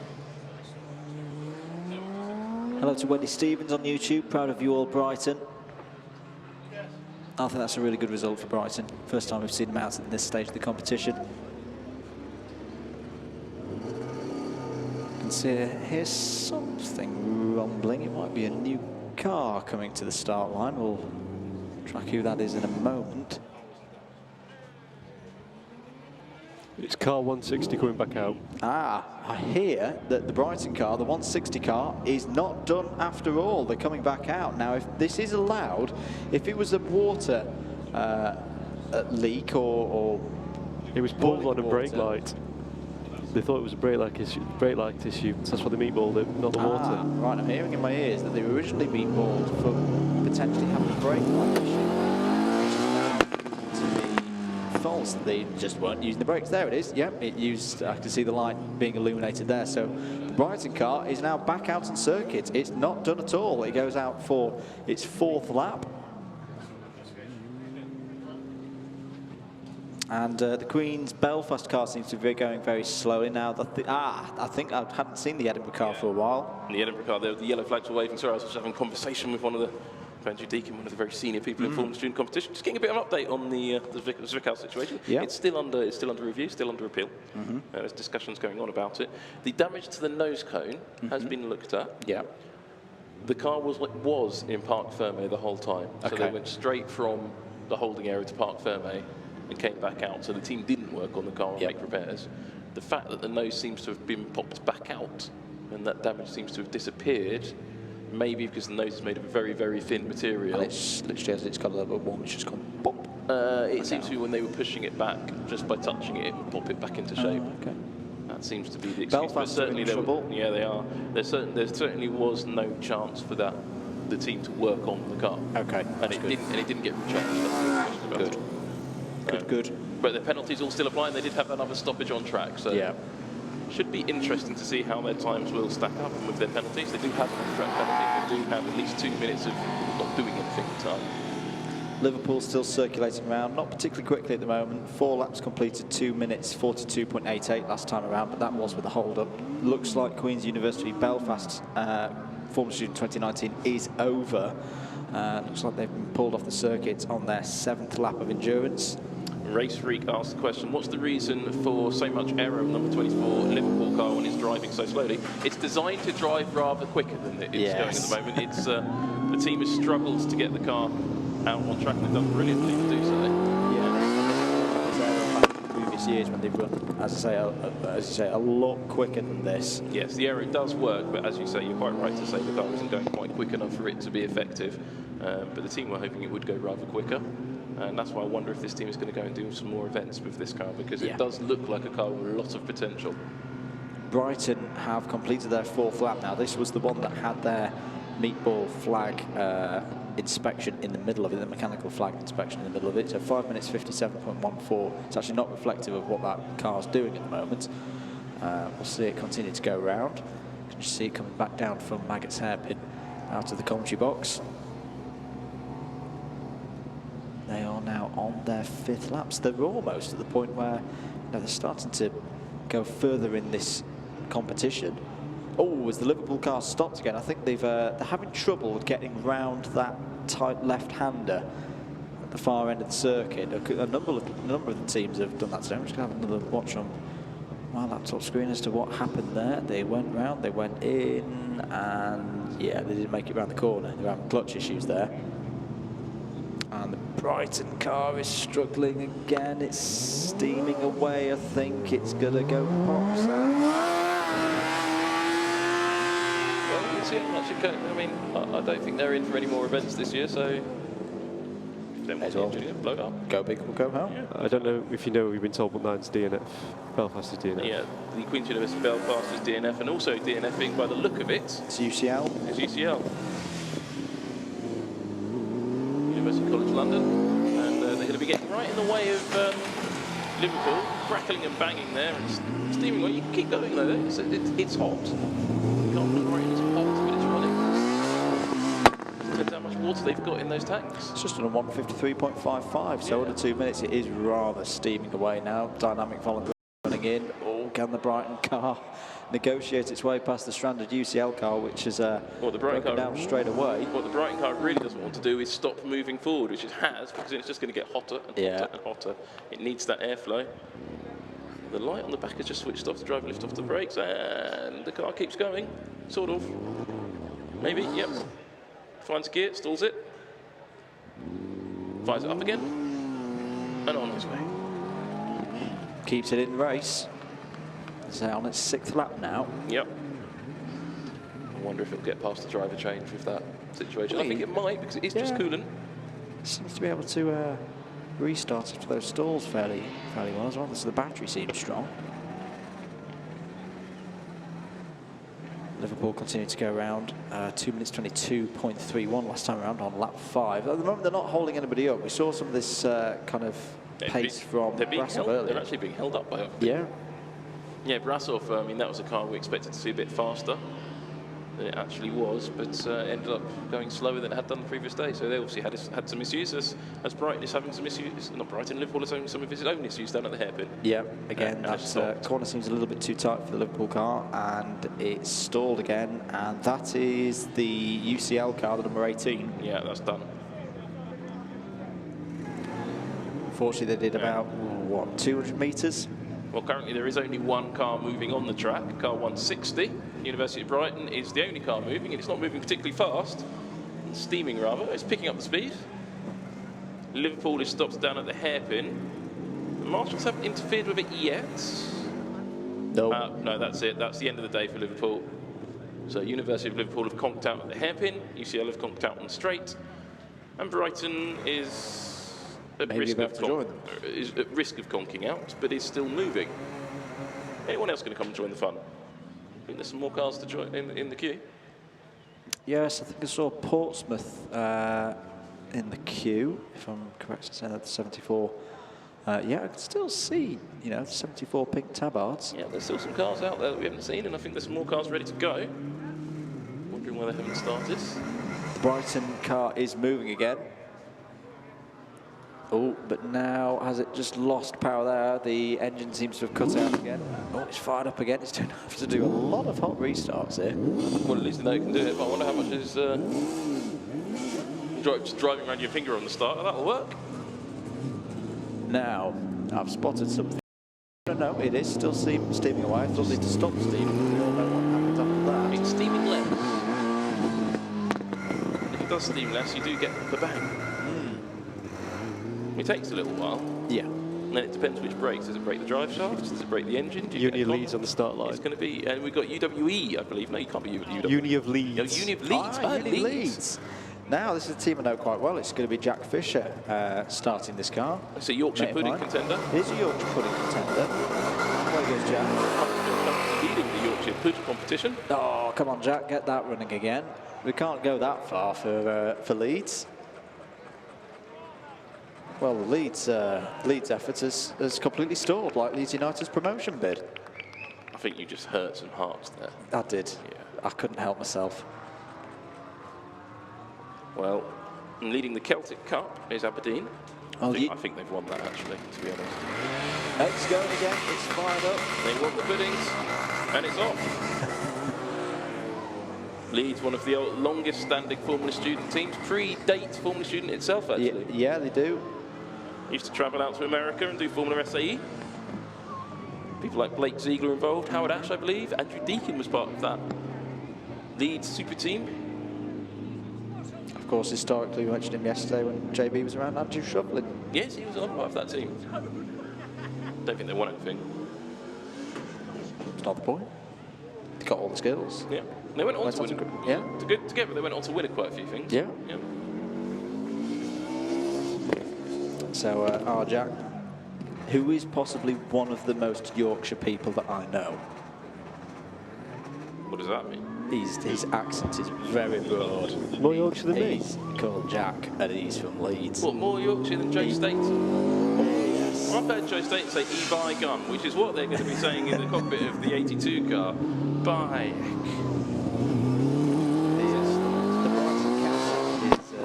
Is still going. Oh, it's got its good steam up now. Maybe it's a steam car.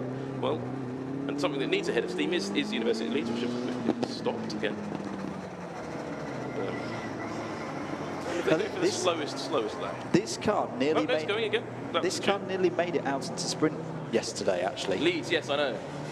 Got 83 Madrid on the start line. It's got very long exhaust pipes, as we were talking about. Another one of these cars with extremely long exhaust pipes, and it stopped again.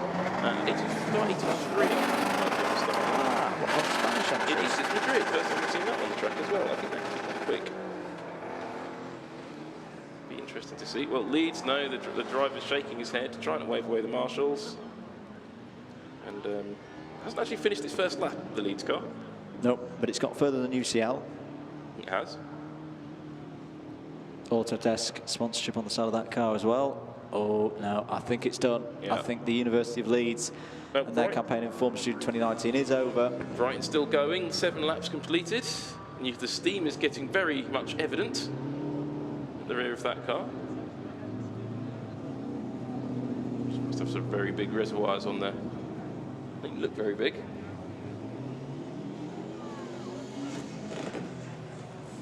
Still going. It's still got some sort of coolant in there. Can't be too much left in there. I do like this number 83 Madrid car. It's a very pretty car.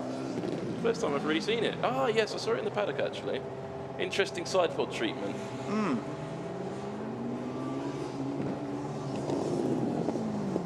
Portsmouth on the start line. We've got Portsmouth coming up to the start line as well. They want to go and try and get one over on Southampton. Yeah. I don't think they're going to win. Lots of steam coming out of Brighton now. It's more like it's almost a tank engine than a student car. It's puffing and it's still going. So Yeah. maybe it's the little FS car that could. It's still doing sub 2 minute lap time, the 1:56.95 last time around. 8 laps down.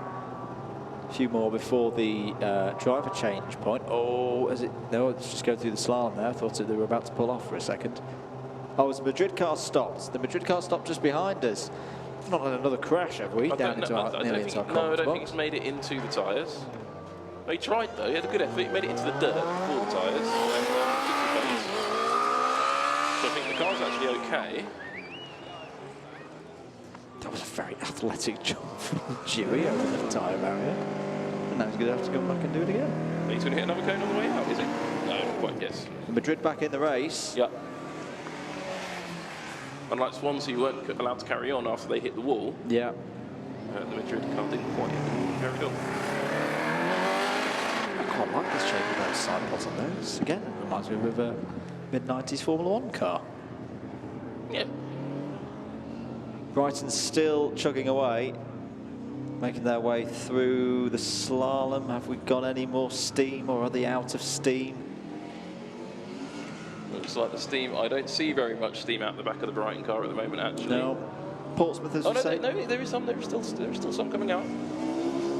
Portsmouth running now. First time we've seen this car this weekend. And that's very much a continuation of the concept of car they've used previously. R74. Looking at Spanish team from the UEM though. Got 83 from Madrid. First time on track here, and the team from Brighton, well, the steam's there. Still very much present steam. They're coming up towards their it is indeed. They're not far off their driver change. I wonder if they'll be able to hot restart them. Almost they could look at it. Oh, the Portsmouth car on the downshift there. Driveline didn't like that. If it does. Yeah, that's going to be giving the half shaft a bit of punishment, and the chain as well. That rattling noise that you hear, and with the chain, amongst perhaps some other things, bouncing against the chain guard. All of these cars run with steel chain guards around the chains, just in case they all split and spend links all over the place. Particularly for brake lines as well. You don't want chain links going through your brake lines in quite typically one of those hard braking events. Looks like is the Portsmouth car going to catch the Brighton car. Brighton car's not been pulled in. Thought it would be into the blue overtaking zone there.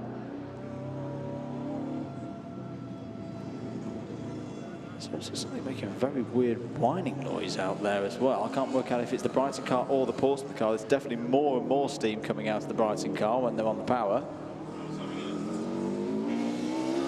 I was having a little textural whine to the producers about the internet connection. Blue flag is now out for Brighton. So they'll have to pull into that little bay to let Portsmouth go by. Oh, Portsmouth just clipped a cone there. There we go, Portsmouth make an overtake there. It's Portsmouth making that noise, actually.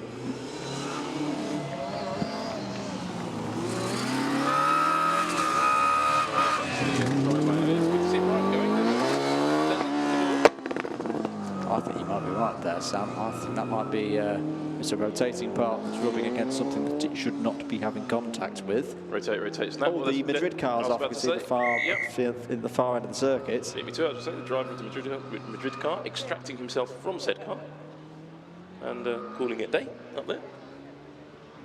So there's a nicer view of the track. Well, they've joined Bombay up there, having completed 2 laps. Give them a round of applause, the University of Madrid. Yeah, they got it out. Is there anything else in the queue? Can I pass the car? You can see, I can't.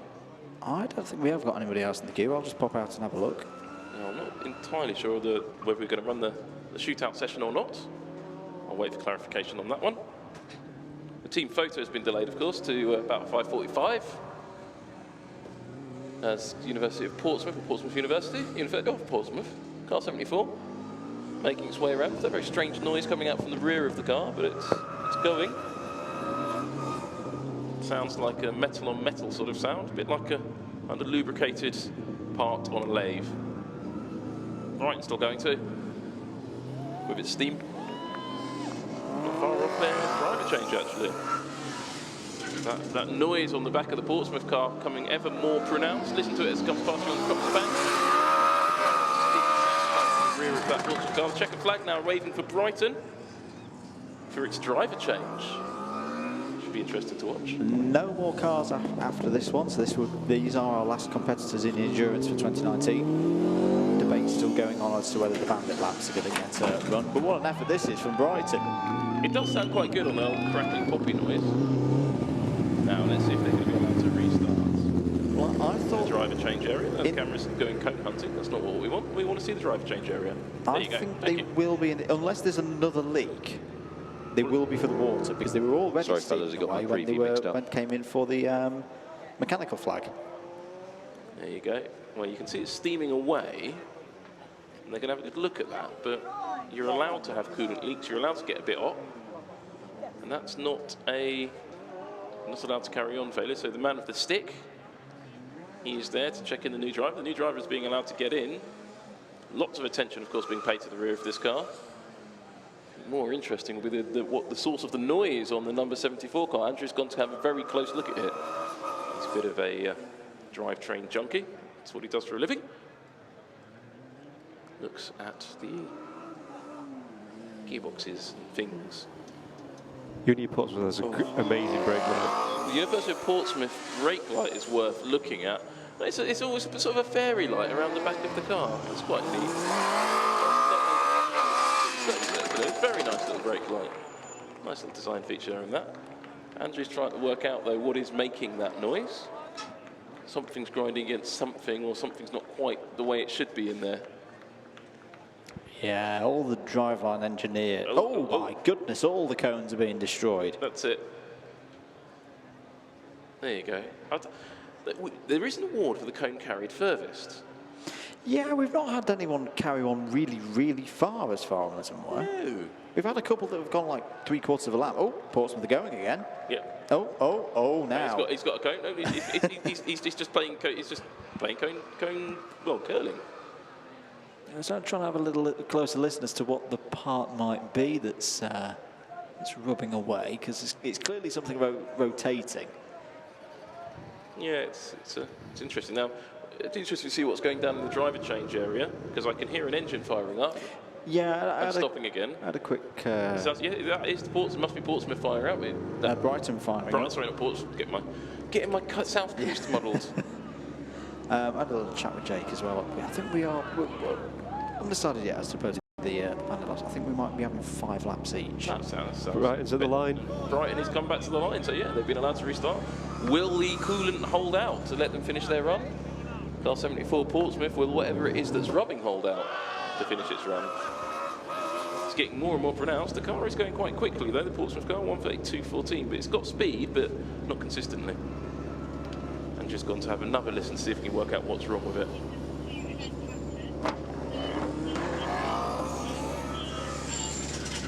Oops. Lots of clattering and banging on the downshift. Doesn't seem too happy at the rear, but nothing obviously wrong with the rear, but there's something like going out of corners quite often. There's the driver training. Well, we should be seeing Brian taking some track. And there he goes. Immediately coming out of the good start there for Brighton. Big celebration to our right as well. This really is a good run from Brighton now. Really They've gone is. past halfway. Means they'll get points for the efficiency side. They will do. And, well, the driver's sort of exploring the course, gently. but tried to slalom around a cone that doesn't exist because it was removed by Portsmouth. But being good sports, Brighton just imagined it was there and went round it anyway. Can't clip it if it's not there.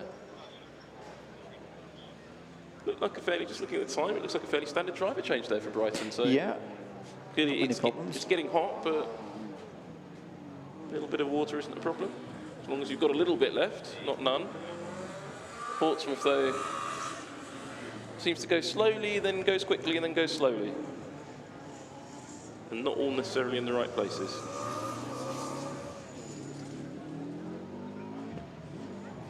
Bit more time behind the wheel for that team needed, I think. Bit of testing.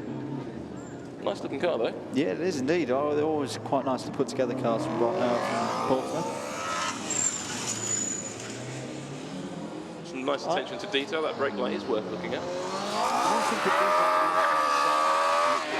It's interesting. It's on drive. It's not on coast, so it's not the constant, you know, constant rotational noise. It's on the drive side of any. Oh, as the cones have been destroyed again by Portsmouth. So I wonder if it's something on the drive shaft from the rear of the car. Yeah, down. I was trying to have a look at CV. See, you know, if it's a CV boot running up against, it's almost like it's chirping. It's a high frequency chirp there. Sorry, I'm getting very. Brighton very comes light in, into the, slides stage completely on there. crossed up, stops the engine, fires it up again, keeps going. That was a good shot. That's the best drift of the day, actually. Brighton has the best drift. You'd expect that, they're pretty chilled out there. Yeah, 156.9 for Brighton last time around, so that's lap 13 done for them. 136.4 last time round for Portsmouth.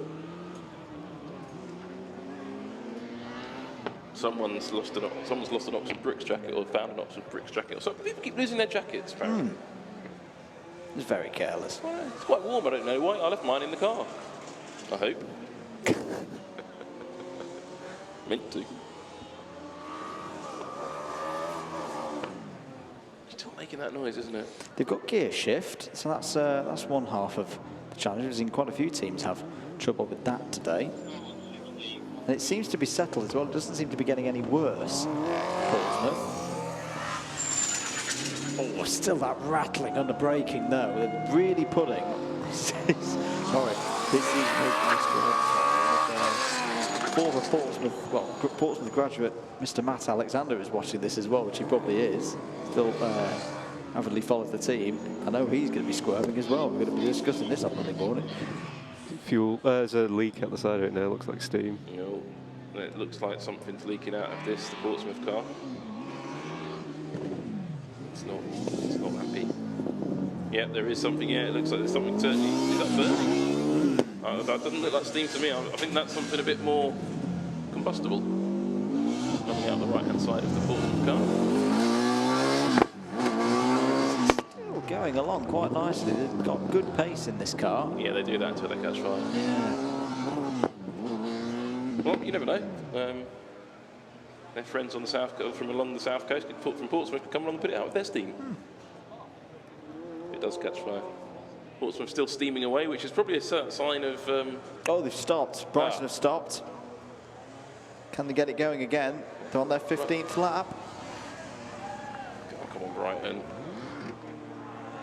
Have they cooked the engine finally? Let's have a look at the back of this 74 car as it comes past our position. Right-hand side, which we get a great view of it as it comes past our position. There is definitely something pouring out of it. It's certainly not happy, and it doesn't look to me like steam. Is he going to get meatballs? Not sure, not this time. The officials are certainly looking at it though. I can see it pouring out, whatever it is. Oh, it is steam. Yeah. Just lots of it. It's coming from the catch tank on the right-hand side. And I think that might be the day. Full car 74, the car's stopped. As has... No, the other car's got going. Brighton's got going again. Good on Brighton. And yeah, the officials are looking at the car. You can see the wet patch underneath it. It's something quite drastically. But if it is just coolant, he'll be able to continue. And I think it is just coolant now, having looked at it. Nothing more serious. Oh, that wasn't coolant. There you go, first fire of the day. Now that's a good one. The drivers need to get out of the car. He doesn't realise, the driver doesn't realise he's on fire. He's very much on fire. It wasn't fuel. It wasn't. Yep. I did think it was fuel, and well, that's a good old fire, and well, that'll probably be a red flag for Brighton. Yeah, and Marshall's to it once the driver's away and the fire's put out. Yeah. Big round of applause. The driver is okay. Never quite like to see that. But driver's okay. He's perfectly fine. I think the guy from Brighton is sitting there going, "I've just been stopped. I don't know what to do." He's steaming away like a good one as well. He doesn't really want to stop, actually. He really doesn't want to stop that car from Brighton. This could be bad news for them because he's getting hotter and hotter and hotter. I do quite like the name of this car, though, the Blackjack Special. Looks pretty cool. It's a cool-looking car, actually. And giving us a thumbs up. No, it's been a good run for Bryson so far. Could always have a little chat with him. We could almost go out there and have a word with him. As, he's sitting down there and he's come to visit us. I like the gold chassis. See, I like painted chassis like that. You look at the front suspension on that. It's just nice and neat. I do like this car from Brighton. Solid fabrication on this car as well. If you look around the... I wonder if he's got a temperature gauge in there. I hope he doesn't. Because he's looking very, very worried. He's having a little chat with the marshals. And, well, this is. I don't quite know what they're going to do with Brighton. But they've just got to clear that track for him to continue running.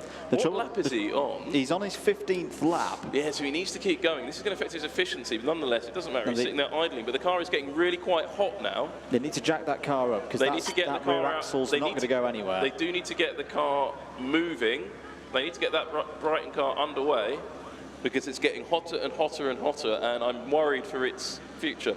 Yeah, the rear axle is locked, boys, on that Portsmouth car. We need the jacks up to get it off. They've got a jack just behind it, so just stick it in and roll it out the way. We need to get that car out the way as quick as possible. And Brighton have shut off the car. That's probably the right thing to do. Now, hopefully he can restart it. It has had quite a few hot restarts already. Yeah, but it's now very, very hot. And, well, we're hoping he can get going again because it'd be really bad luck if he can't. And, well, that Portsmouth car is very well stuck. Here comes the jack finally. Good old fire, that, wasn't it? That was a big one. That was quite a spectacular one. It'd been a while. I was beginning to wonder why we'd gone the longest we've ever gone in a Formula Student Endurance without a fire, actually. So it looked like it was coming out of the manifold, so that probably was air fuel mixture. Venting, and then it just sort of sprayed around everywhere. And gone onto the exhaust. Nice and spectacular. Gave a nice show. Marshall's got it out nice and effectively. And the poor chaps from Portsmouth are going to have to do quite a lot of cleaning. You can hear how hot that Brighton car is. Hopefully, you can fire it back up. Doesn't have very far to go. Looking at Neil Carr-Jones from Goose, one of the companies that help us run this event. Do you remember a Formula Student Endurance where there was no fire? He's just laughing at me. I look how patient the Brighton student is. Well, he's having a lovely day. Well, they can clear the track in a minute. They just need to put down the thing. This actually could now benefit Brighton because the car is overheating, but it's now just having a little time to cool. Could go either way. Hopefully it can restart and the engine isn't getting tight, but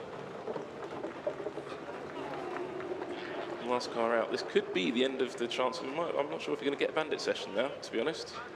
Sun's going down for obviously there'll be a lot of oil and petrol that's been, well, actually the petrol's probably most of it's been burnt off. Yeah, the now. petrol's gone. Don't need to worry about that. That's evaporated offset, being, you know.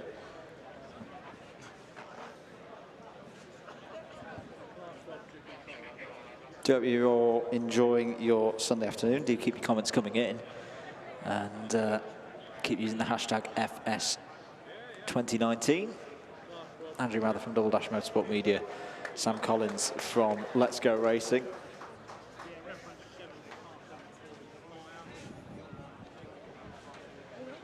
And once again, it has been a fantastic weekend here at Silverstone. Great to see so many cars out today. Didn't quite get enough yesterday, if you ask me, but no, we've had a lot of teams run today, which has been good to see. I can see that they're not.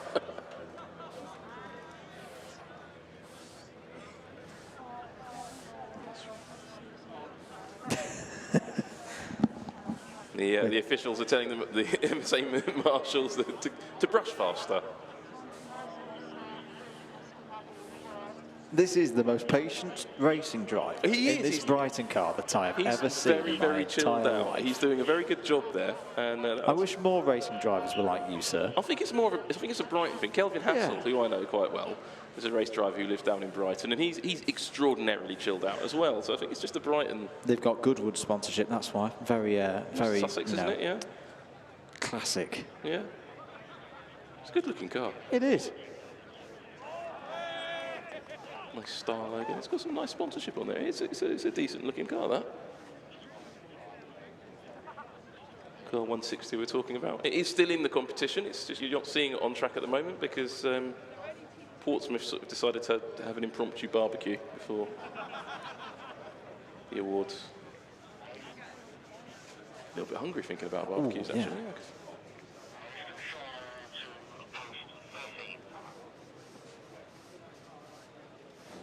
Still action to come though, because this Brighton car, which is still on its stationary at the moment, but it's on its 15th lap. Yep. Can it get all? Do you know what? I think it can. I think I want it to. I really want this car to get there, get it done. And at the moment on the provisional timing, it'll probably be doing it quicker than Zwickau. Yes, but Zwicau's a funny one. Everything's going to be quicker than Zwickau, according to our screen, because it's got 117 minutes of run. Whereas the next slowest car, Sheffield Hallam, Coventry rather, has a 43-minute run. So quite a significant difference there. Whilst we've got this pause, Sam, what's been your favourite part of the weekend? What's impressed you this weekend at Silverstone? Speed they put that fire out. Yeah. The rise of the Scots. Yeah. They've come like reavers to Silverstone this year, and Aberdeen and Glasgow in particular have really raised their game and shown that they are serious contenders now, and we can't rule them out. And actually, we can't rule out particularly Aberdeen. They've proved themselves to be a really, really good team. I've also, the Zwickau car is a very impressive piece of kit, but it does seem to have those little wobbles about its reliability. So that they need to, have a think about that and work out whether it can continue or what the issues they've got are, because I'm not quite sure. There, Oxford Brookes, really impressive car, that. Yeah. And of course, that's sitting on the top of the endurance run at the moment. Now, what happens to Zwickau's score and Modena scores are a little bit debatable. Modena are a little bit down. That's a really interesting, great car as well. But my favourite to be the unsilenced. Oh, yeah. The Southampton car that we had earlier. It's best sound at this circuit for a long time. I think for me, Modena, I've been really impressed with their car. And also I know we've not seen it run, but the hybrid car that they've had this weekend, hope they do bring that back, hope they can get it running. That'd be spectacular to watch. But no, the Modena car throughout the weekend, again, a very well prepared car. Saw them in chassis. Very detailed level of design reporting and technical reporting that they've done. And a really, really quick car as well. I still think it's got a good chance when all the points shake itself out to have done very, very well in this competition. Maybe even win it.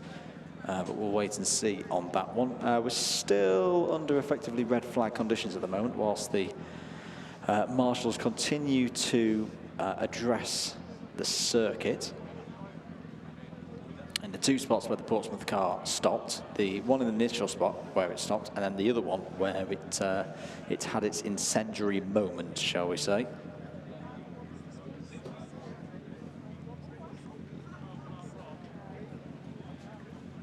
But the marshals now going back to their post, so I think we're about ready to go. And the Brighton car has fired again. This is remarkable. Anyone who's struggling, oh, go on, get going, there we go. Anyone who struggles with hot restarts, you know what? Go and have a look at this Brighton car, because I reckon it's on for a record for number of hot restarts, properly hot restarts. He's asking whether he needs to go. Keep driving, yeah, the race is on again. You're going. Job right. Yeah, look at the cheer from the grandstand. Good on them. And he's steaming away already. Yeah. There you go. I hope there's enough water in that. I do as well, because he's been smoking since about, or steaming since about Sat for lap 11 minutes. Well, 11 minutes there. Yeah. He's done a driver change of 3 minutes or so. And he stopped a few times out on track as well. Stopped a few times out on track and had the one where they thought the brake light wasn't working simply because he wasn't using the brakes. So I reckon he's been stopped for about 20 minutes in this remarkable run for the endurance debutants from Brighton. So this is lap 16. He's got to get to 23 to get an endurance finish, but he's already picked off some big fish in terms of the number of laps that he's done, more than other teams. This Sheffield one's the big example. I really thought that car was going to run well. Obviously then had its suspension failure. They've already gone past them. Well, Alex Gander said he would like to point out they built this car from scratch in 9 months. This car 160. Not sure that's that unusual in this. No. I think that's what quite a lot of teams do. We do know it's a proper built, not bought car. Yes, it is. It's nice. It's a nice put together car. And it's steaming away. More and more puffs of steam. It's just boiling off that water.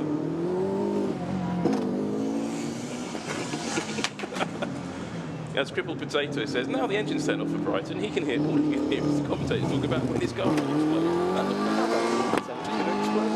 I think he's already feeling quite warm. This car certainly is.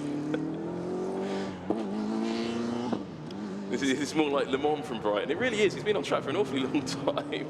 1 minute 42 last time past. It's a decent lap time, actually. 24 hours of former student. So this is lap 17. Oh my goodness, this is like the cricket the other week. Counting down the runs. Can they get there? Can they get to the end? Will the stream continue? Will the stream continue as long as the run? I think our kit's beginning to overheat again. We must have to get some of those Brightons. I might have to put another cold. Oh no, run out of the cold bottles now. I drank them. I was drinking the water cooling system. I've got to say, whoever had in the sweepstake for when will endurance finish, whoever had gone 5 o'clock, which I can't imagine would have been many people 24 hours ago. The crowd have got the money's worth today, and still this Brighton car continues to go round. Mini Le Mans, Ace Ray 24 says. It's got that feeling about it. Car's struggling on all the steam seems to have stopped. A little bit of a worrying sign. How far it will go without coolant, I'm not sure. Oh, there's a big wasp in there. There is a big wasp in the commentary box. Very big wasp. Please stay away from me. I think he doesn't realise he's indoors. Well, here we come. 160, past the commentary position one more time. And there absolutely is no more steam coming out the back of the Brighton car. That is a ominous sign. On to lap 18 then. 136.7. He's going. He needs to go quickly because it's now running an air-cooled car. Yes. Oh, no, there is a bit more steam. Oh, there is some more steam. It has found some coolant. And has used it up. Go through the corners, just find a little bit more coolant in one of those tanks. This is a problematic. Our friend seems to... Where's that wasp gone? I don't know. He's not gone in my bag. Probably has, we'll find him in the way out. Yes. Oh, I can't see it. When it stopped. It stopped. No. It stopped. The Brighton car has come to a stop. It's going again. It's going. It's alive. It's alive. Come on, keep going. It's going very, very slowly, but it is moving. You can see that nice directional differential. Yeah. And he's back underway. Big cheer from the crowds. For about the 16th hot restart that this car's done. just keeps going. It's the little car that can. Well, hopefully it can. Not far to go. 17 completed. Got to get 23 on the board. 6 to go. How much coolant is left in the back of that car? Very good. Ripple of applause through the grandstand. Well deserved for this car from Brighton. Tell you what, they're getting a lot of coverage on this, aren't they? They are. The sponsors are loving this. Visit Brighton. It's a lovely place to go. And they can build very resilient cooling systems, it seems. No, I'm not going to try and tackle that. Our friend Mr. Wasp has come back, but I'm not going to try and tackle him. Sam is, though. And he's been quite successful with that. Well done, sir.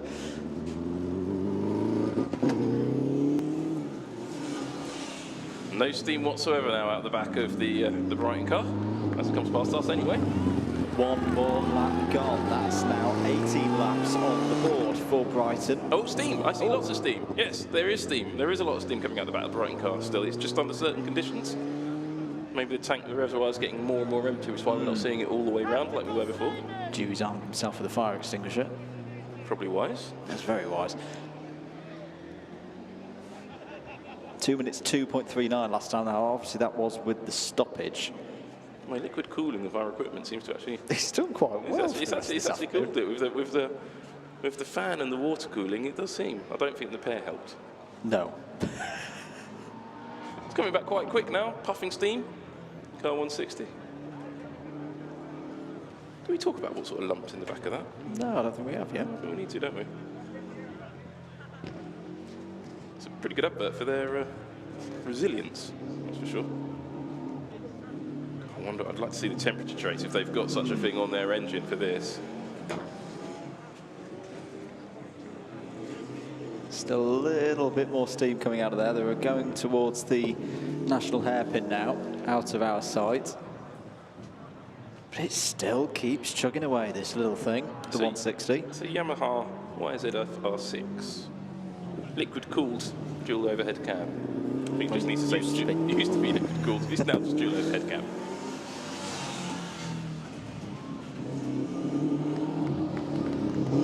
Another lap down. 19 gone. 4 more laps.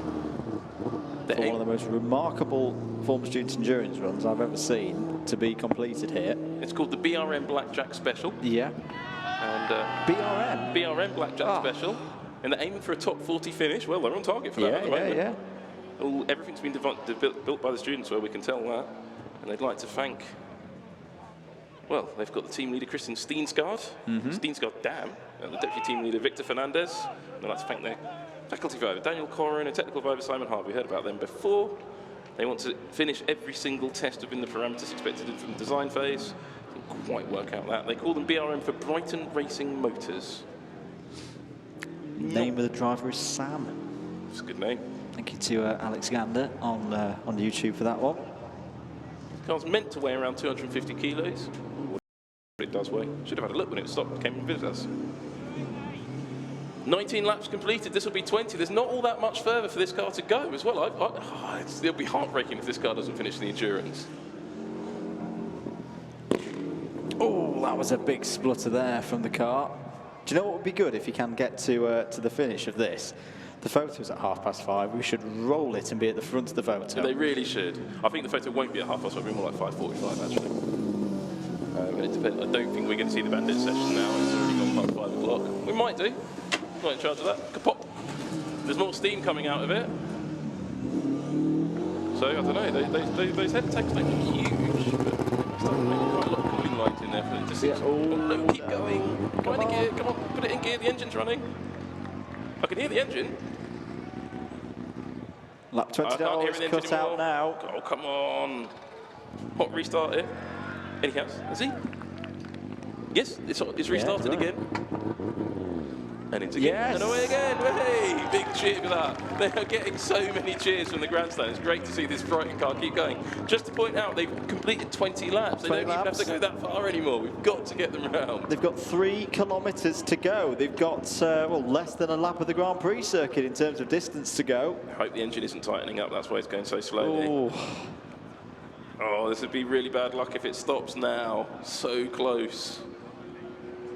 It's got drive. Not got a huge amount of it. It doesn't need to pull off the track. You've got the track to yourself. Don't touch it, marshals. Go away. Leave him alone. Leave him alone. No, Mr. Stevenson, we know you want to go inside, but we want to see this ghost car finish. Yeah.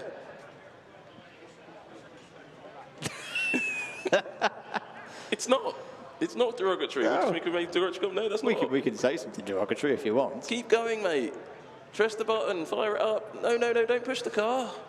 No, they're going to push it back. Oh, heartbreak for Brighton. Well, big round of applause, because it does look like one of the longest Formula Student endurance runs is over. The University of Brighton, on their first ever run, the 160 has completed 20 and a bit laps. Give him a big cheer as they push him back. He's going to come back faster grandstand. He deserves a very big cheer for that effort. The whole team do, actually. They do indeed, and I'm sure we'll see him back in future years, and that will give the team a lot of confidence and a lot of learning as well for future years as well. We need to start a rivalry grudge match with Sussex as well. Those two universities in Brighton going head-to-head. In fact, I think they went further, didn't they, than Sussex? Yeah, they did go further than Sussex. Just to see where that put them in with 20 laps completed. Now, remember, they were aiming for a top 40. I think that might have been enough anyway to be in top 40 in the endurance. Yeah. So, of the number of cars that have run, the screen will, well, hopefully run through. Well, we can run down the order at the moment. Oxford Brookes tops the tables on our figures. University of West England in second position. Huddersfield in third. Met in fourth position. Modena in fifth position. But there is a question mark over their driver change time. They may move up the order by a couple of minutes. Will it be enough to beat Brookes? Not convinced it will be. Then moving down the order, you've got Hertfordshire, Aberdeen, Loughborough, Bath, Agder, and my screen has confused itself. Thanks. Well, we'll come back to that in a minute as the Birmingham car is being pushed back in. I have a clear screen in front of me. But it's a real shame for University of Brighton not quite able to make it. Here he comes with the University of Brighton car 160 being pushed back. They did their best. And they should get a big round of applause for this car coming back in now. Okay, it was a lot of fun along the way. And this will be a proud moment for Brighton University.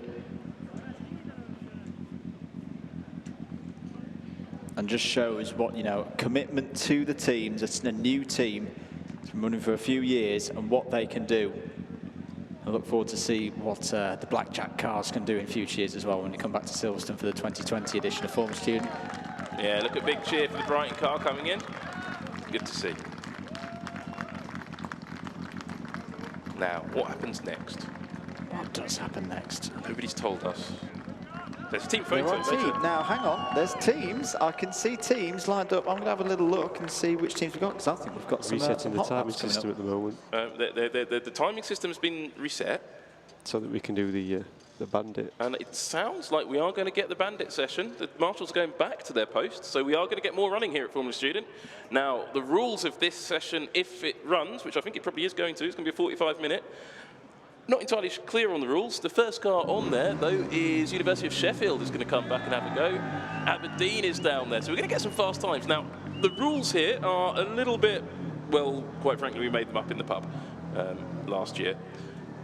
I don't know how many laps the car's going to be allowed. It should be 5, but no one's actually told us. It was meant to be 10, but I think it's going to be 5. Only a clean lap counts. If you catch any cones, your time is entirely deleted. If you drive dangerously, you're immediately disqualified. So the definition of dangerous and definition of entertaining are not necessarily the same thing. So if you're particularly entertaining, you may be allowed to continue even if, as long as you're not dangerous. Dangerous to yourself or to others, not quite sure what that means. But dangerous driving is not allowed. Clip a cone, your time's gone. And if you're Wolverhampton and your wheels are all the same colour, you're just getting disqualified. I hope you know that. 5 laps, Andrew's confirmed. The rules are otherwise as we say, and if we think of any other rules... they stand. They stand, yes. Yeah. We've got about 10 cars, I reckon. We've got 10 cars, 5 laps each. Let's have at it. First car we're going to see, though, out on track. We're going to just start sticking cars out on track and seeing what they can do. It's going to be Sheffield, and I think it's Rob Newman, who's a very, very quick driver indeed. This could be quite spectacular, ladies and gentlemen. See, of course, the power limit, this is something the electric teams haven't realised. Power limit didn't apply. Have at it.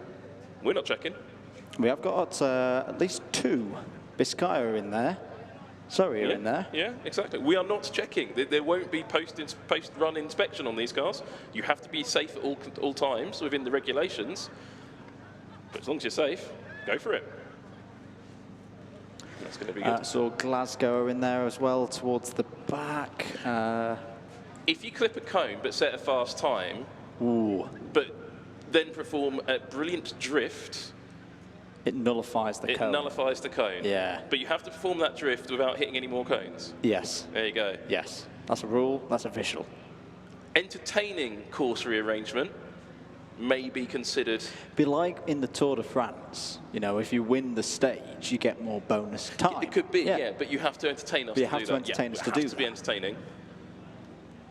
Not quite sure how you're going to be able to drift and get a fast time, but nonetheless, let's give it a go. Oh, grandstand, out of focus grandstand cam, brilliant. Give us a wave in the grandstand if you're still there. The security guy at the back looks really bored. Come on, enjoy it. We want to wave from the security guy. We can see you in your cap, fiddling in your pocket. Put your radio away. Are you just sitting there? No, he's not listening to us, is he, security guy? He's got the cricket on. Right, here we go then. University of Sheffield with Salt Point. Away we go. Remember, this first lap won't be the time they want, so this is really, you should be thinking about that. This time doesn't count. Standing start lap won't be the fastest lap he can do. So it's the next lap, so he should be thinking about getting all the systems together in the car, getting it nicely warmed up, and then going for it. But also getting his head into rhythm, but, well, doesn't matter. He's hit some cones already. So deleted lap. If your team is running, do tweet me at @_MM. Tell us who your driver is. I know some of them. I don't know all of them. Crippled Potato says, can we relax the noise and bring back the bwap? I wish we could. I'd say so, but I think the residents of Whittlebury and the local houses might not agree with us on that. Well, Sheffield, we can ignore. This outlap's already been deleted because he's got cones. So who's next out? Don't know. We don't know. Sunderland are in this as well. I thought that's quite good. Well, go for it. Go for it. Get in there. Have some fun. There's Sheffield going. Sheffield's going great guns already. I don't know if he didn't. Right. This is the first Get your lap time delete. That was a good slide though, so we might be able to. That was a good slide, but not quite enough to delete any cones. Hasn't got any cones so far. Now into the S's. Really good run, very sideways through the slalom. Oh, he got a cone! He's got a cone! And that's the time deleted. Let's see what it would have been anyway. Oh, really throwing it around. Certainly getting points for entertainment. I think that's okay. That's good style points. He's moving this car around. He's really, I wouldn't say, brave Marshall. Walking around with that thing's flying around. Oh lots of cones. Oh, no, that's proper course rearrangement points there for Sheffield. I think this time's definitely not going to stand. Come on, Rob, let's throw it around, the only thing he can do now to get rid of that is a big drift, and he's not doing it. He's slowing down. Is he stopping? Oh, no, he's having a think. He's got a puncture at the front. He's got a puncture. Has he got a puncture? Oh, no. No. Front left. Yeah, front left. Looking a bit off. I think Oh, now out track and immediately getting cones as well is Aberdeen. Fantastic. See, now I quite like that. I think we've got to give some style points for giving yourself a puncture. I think we've got to give him big thumbs up. It's so fast. Send it, Rob. Come on. Is he going to go again? No, he goes. Oh, Sheffield has the car there. That's a good effort. Right, now, Aberdeen are having a crack at this. They've already clobbered some cones. Let's see what they can do. Andrew Memphis gone out to congratulate Sheffield on some really good style points there. Let's walk Aberdeen. Has Aberdeen stopped? No, they're still running. Just out of my sight. I should be looking at the screens. But showing me what I can't see. Keep forgetting they're there. Well, this lap doesn't count because they've already got cones anyway. It's a standing start lap, so we'll see what Aberdeen can do on their first flying lap. Perhaps not give themselves a puncture is a good start. As start line marshal Steve Davidson is looking very confused about the entire proceedings. He's been standing there all day from the Silverstone Marshals team. They call them Bobs. I won't tell you what that stands for. And he's looking fairly befuddled by this process and the fact that we've already changed the rules a couple of times. Well, here comes Aberdeen now for their first flying lap. Nice and slowly up to the line. And this is the first start of Aberdeen's first flying lap. So this is, if nobody else gets a clean lap, Aberdeen will win this. At the moment, they are working their way around the track. No cones so far. Getting through. See, the trick to this, right, I think, is getting through, get a clean lap in, just get really gentle lapping. So I don't think many people are going to get clean laps in this session. Not one flat, 2 flats. Opposite corners. Brilliant. I was going to try and grab the driver and see if he wants to chat, but I think he's a bit miffed. He's a bit miffed. He's a bit miffed. I know him, he's a very competitive soul. Well, he's out. So Sheffield aren't going to win this. Aberdeen could still win this. I haven't seen any cones yet. It's not going to be the fastest run, this, but it's a clean run, and only clean runs count. So no need to do any drifting for this car so far. Only the big light that goes on and say, you have to drift now, you hit a cone. I think we've got the Biscaya car, University of the Basque Country. Now, here's one where, do you know what? For entertainment value, if they can put it back in one-wheel drive mode again, that's extra points. That would be extra points. Right, Aberdeen have got a clean run so far. I've watched it all the way around. It's not going to be the quickest time, this, for Aberdeen. No. But it's clean, which is a smart thing to do. No cones so far that I've seen. A bit close there, but no cones so far. And if they get through and cross the line, which they just have done. So, Aberdeen are leading the competition with a 1:26.1. Now, as I said, not the fastest time, but they're currently leading because they've got a clean run. Now we can go have at it. Yep, it's an interesting tactic. Let's see how it works out for him as the University of the Basque Country car comes out to the circuit immediately. Ooh, sideways off the line, Yeah. That's a good point. Remember, this lap doesn't count. Come on, put it in one-wheel drive mode. It was actually quite spectacular when they had it on Excel yesterday morning. Aberdeen, crabbing down the straight. Aberdeen trying to go a bit quicker this time. Being chased down by Got a cone on that Biscaya. one. And I think we've got Bath going to come up on this one. Maybe. This is a brilliant session. I love it. When I first did it 2 years ago. If we have former student historic in future, I think we Yeah. should shove out the historics in this section Yes, as well. we should. I'd like to see Andrew Deacon back behind the wheel. Well, this looks like a clean run as well for Aberdeen. Yeah, he got a couple of cones down the bottom there. No, we've just been told, no, Aberdeen, this run's time's just been cancelled. He got a cone now. Biscaya, this is their out lap, so they're not going to have the best time so far. But actually, I haven't seen any cones for Biscaya, and it does look like quite a quick out lap. Will it be quicker than Aberdeen's 1:26.1? This lap from Aberdeen doesn't count, so the timekeepers can delete it. It was quicker, but it doesn't count. They've lost those points. Basque Country now across the line, and I think this was a clean out lap. Yes. It was. Oh, And yes. it was. The University of the Basque Country's out lap bumps Aberdeen. They've got a 1:16.06, so Basque Country now. They might have heard the little thing we said about the overpower because we're not checking, so. Here goes Surrey. Well, maybe they heard. Now, the little tiny wheels, let's see what this thing can do. They're really having out. Oh, it's instantly getting cones, so. That's not how you do it.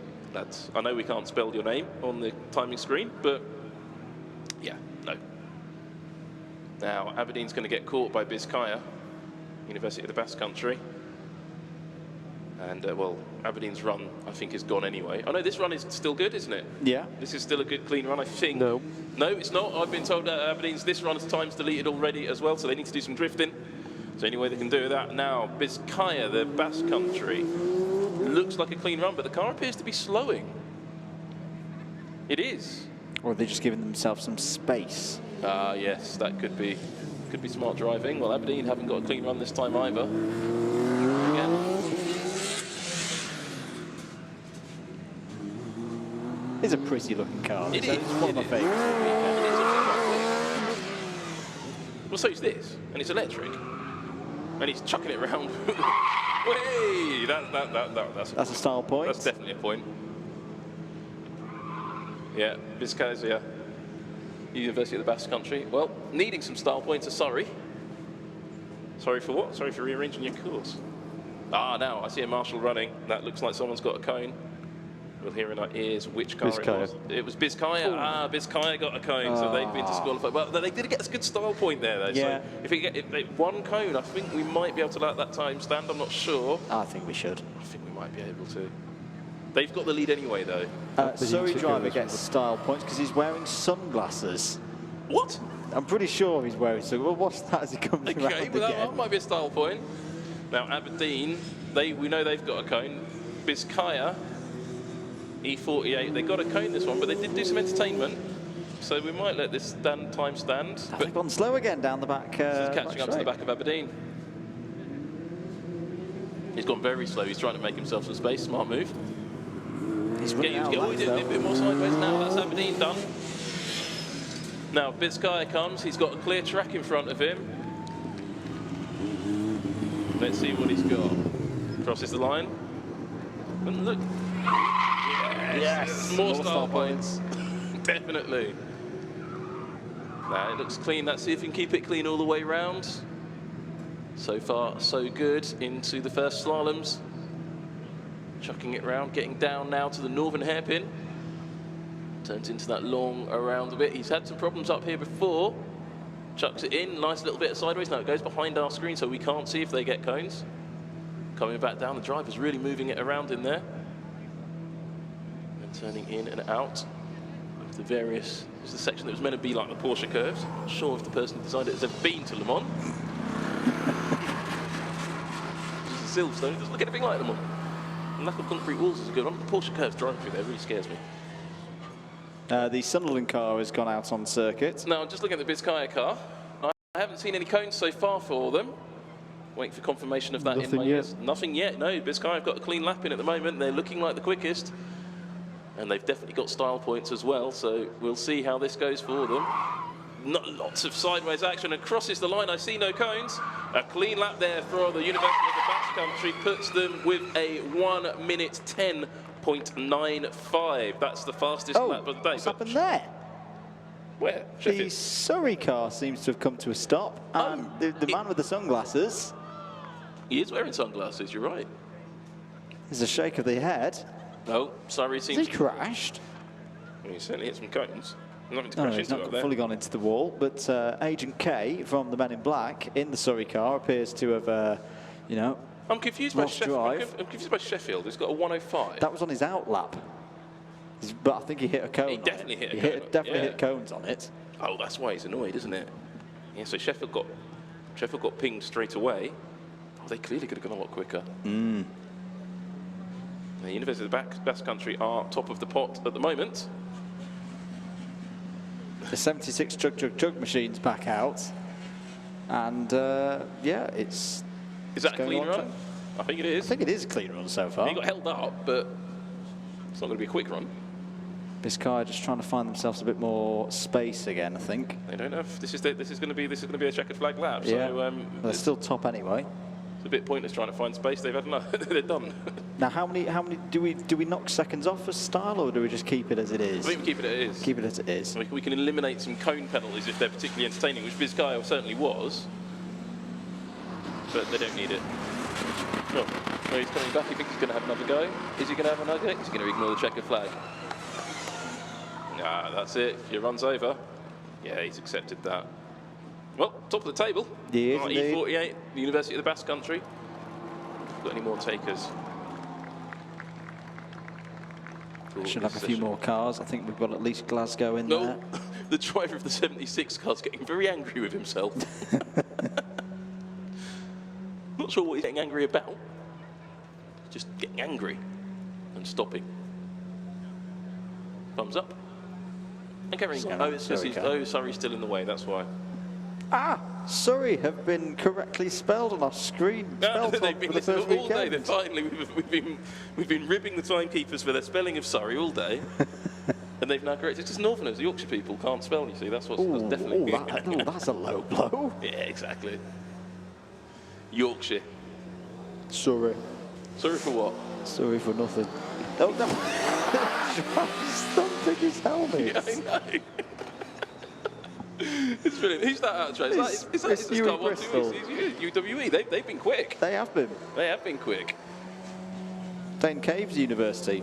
He's not biased at all. Ah. Now, do we have to be extra harsh now because this is a team of a former or a current IMEC team member? I think we have to penalise them. Well, no, he's haven't deigned a penalty enough. Ooh, it's got very, very cutting in the last 10 minutes. Well, here comes the University of Sunderland. We're very animated. I mean, he's getting points just for being so angry with himself for no apparent reason. Car 1-2-1 though, DWE Bristol. They are on to see if they can beat University of the Basque Country. Remember, clean laps only, unless you do some drifting. Apparently, the UWE driver is Matthew Ronald Durham. Matthew Ronald. Oh yes, Modena are back out. Now this is going to be spectacular. The Italians aren't having this. They're like, right. Spectacular and flamboyant driving. We know about that. Remember, they've got to have a clean run though. Got to have a clean run. Getting a clean run in first. All of these cars should be putting a clean first lap in rather than trying to do a fast first lap. But at the moment, the University of Basque Country has got it. And Matthew giving a bit of showboating there in front of the crowd. They seem to enjoy that. The Italians have got onto the back of the car from the blue flags are flying good. Now they need to find some space for the Milanese. Modenese. Now clear track there for car 37. He's really pushing. I don't think he realises this time isn't going to count. Or it does count. He's just getting used to the flamboyant driving style. I'm enjoying the sound of the 76 cars. Plodding away. It's sort of reassuring, isn't it? It's just out there. Right, now, car 37 starts his fast lap. Is he going to get any cones? Remember, he certainly took the flamboyant bit in. We're watching his lap as he goes round the track. Nothing, it all looks clean so far. He's got those big cone catcher wings on the front through the slaloms. So Chugglebug goes past. Now along to the long hairpin up by the long. Oh, Magnus Beckett's very sideways. He's got a bit of drifting points going on there, certainly. For the number 37, really chucking the car about. I think we can forgive a single cone on this. I don't think with this sort of driving style, it's going to be a single cone down. It's going to be multi-cones. Only seen one so far. This is a good run. I haven't seen any cones so far. And we're waiting for confirmation. 372 cones. Oh, he's got two. He's got two. No. We'll knock one off. We can knock one. His time's deleted because we can knock one off, but we can't. That was definitely. Like that. Yeah, he did that last time. He got the spectacle points on that one, but not enough to delete those cones. Well, that's what the time was. Very good driving though from Modena. He's going to have to go again. And that time was 61.8. 61.8. Time's deleted. Yeah. Time's deleted. So he's going again. Let's see what he can do. Also out on track. Sunderland's still out there. Surrey is maybe out there. AWOL. Yeah, don't know what happened to them. Another little drift there from Modena. UWE West England is out there. They've done a 116. Not quick enough. I can still hear the of Sunderland. Love it. No, have you seen any cones for 37 yet? I've not seen any. Oh my goodness me, that was a huge moment there for Modena. He didn't get any cones though. He didn't get any cones. No, we're going to be told is this a clean run, do we think? It's clean so far. It's clean so far, we're confirmed. Yeah, he's got a clean run so far. Goes into this section where we can't see the cones so well. This is looking like it's going to be a quick one. Coming into our line of sight. Past our position. Oh, looking up, going into the final corner. That was a clean run. 6.77. We have a new leader then in the hot laps. I wonder if the Germans will come out and play. Are they still in the scrutineering, I wonder? And Modena still have 2 laps to go. That was nice through the cones, through the slalom. Then we've got Oxford Brooks who could come and spoil the day. Who else did sub 1 minute? There were a few cars that were sub 1 minute, weren't there? Brooks. Loughborough did a 65. If they really chucked it about, they could come out and run quicker. Now he's backed off now. I think he knows that he's got a good lap in, and now he's just trying to. Well, he's got it. He's only got one more go. Here's the University West of England Bristol car again. How are they doing at the moment? They've got a clean 116.5, but it's not on. It's not challenging Modena at the moment, who have got a clean and rather stylish 160.7. Being caught now by the Modena car. That was slow. 104, and I don't think Modena's going to go quicker this time. We'll see. It's the final lap for Modena. Can they go any better? They were held up slightly there by UWE. UWE obviously held up itself. That was bad luck for them. It was UWE's final lap as well. Checker flag out for Sunderland across the line. Yeah, popular car that. I like that. 142.19 is, in fact, no, 131.22 right at the end there for Sunderland. That was definitely a clean lap. No. Sideways there for the Modena car. Modern's always got a cone on this one. He's already got a cone on this run, so that wasn't sideways enough to get those points. Yeah, the marshals only said 9 out of 10. Wasn't quite good enough. So Modena are topping the table with a 60 point, well, 1 minute dead. That was a quite flamboyant one. Hey, he's quite flamboyant down there anyway. I mean, it's a bit like riding a Vespa, isn't it? Particularly on that lap, but the cross line, I don't think it's going to be any quicker. Sideways over the finish line. I think he enjoyed that. No, it wasn't any quicker. So Modena top the table, 1 minute and, well, 77 bits of seconds. UWE finished their run. Glasgow next car now. Oh, we've got Glasgow coming up next. They're quite quick and they've got a point to prove because they didn't finish the endurance. I can see. Oh, there's quite a few down there now, in aren't the there? background there. Bath want to prove what they can do. Here comes Glasgow though. Nice Car and steady. 52. This session's great. They've been listening. Go out, get a score on the board. Though at the moment you need to be looking to beat Modena. 1 minute. It's quite a high bar to meet. But Glasgow have been quick. We've got a car that we did see, but we didn't see much of in endurance. I think Staffordshire are going to have a go as well. Number 36. Good. Glasgow setting off now. Of course, they want to be really careful here, considering how they retired from endurance. Well, we have the Oxford Brooks Air Force has turned up by the look of it. They've got a fly pass. Yeah, I'm not quite sure what those are, but they sound like they've got. I don't know. They sound like quite interesting engines on those actually. 4 little planes off to our left. Staffordshire on the line. Staffordshire coming to the start line as I'm looking up at some aeroplanes. Well, there you go, air displays. You don't get that at Form Student Germany. Here goes Staffordshire. Now, they only completed 1 lap last time around. Can they at least get through the 5 laps here? Fairly new team to former students. We're having a look at the Glasgow car on the stream. We're just taking things nice and steady. I say, they need to be careful because, of course, the reason they retired from endurance on the very last lap is they hit a cone with sufficient force that they triggered their inertia kill switch. Yeah, but it doesn't matter this time. Just don't hit any cones. Seen any cones yet from Glasgow? A rather sedate 1 minute 33.9 first time around for Glasgow.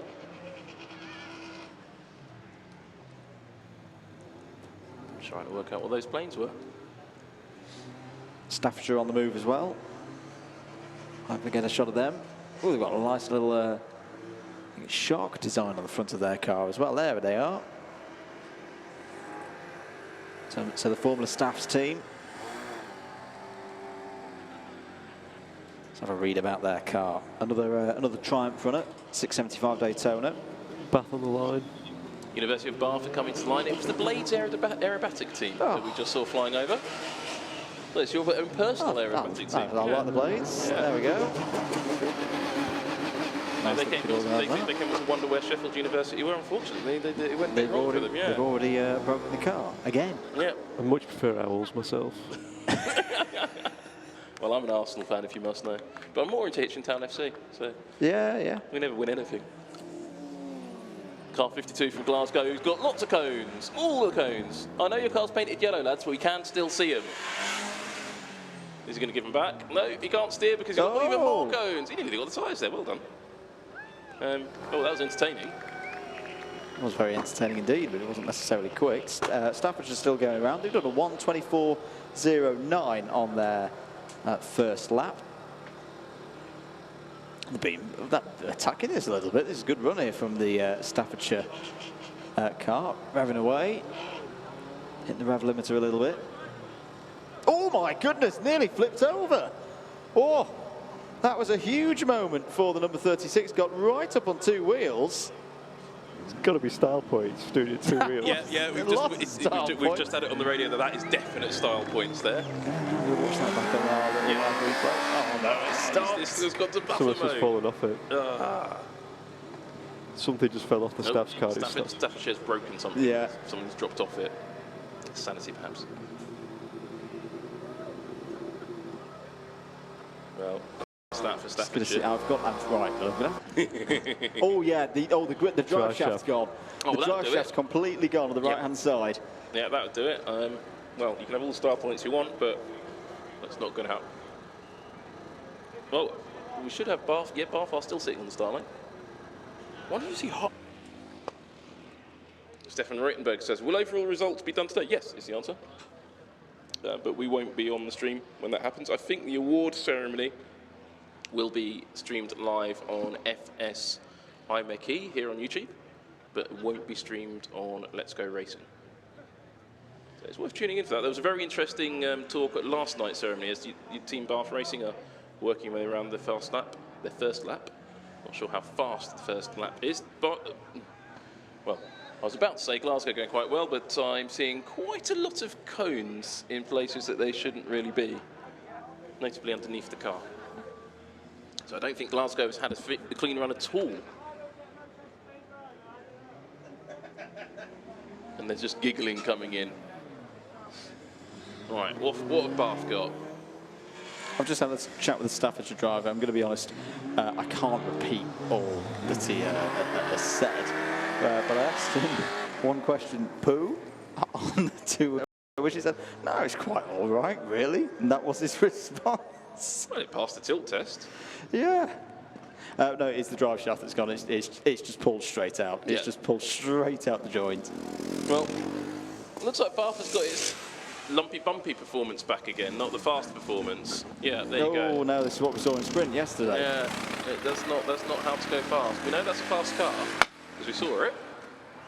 But it's not delivering the times. 1:35.3, not going to worry Modena at the moment. Got anybody else in the staging area? I'm just looking down. I'll go have a look. No, I can see. I've got a camera. Oh, I've got a camera. Yeah, there's nothing there. This will be the last run, probably. It might well be. Which means Modena get a pot. They got some pots last night as well. They did? Yep. Quite a fun session, this. I wanted to disqualify somebody.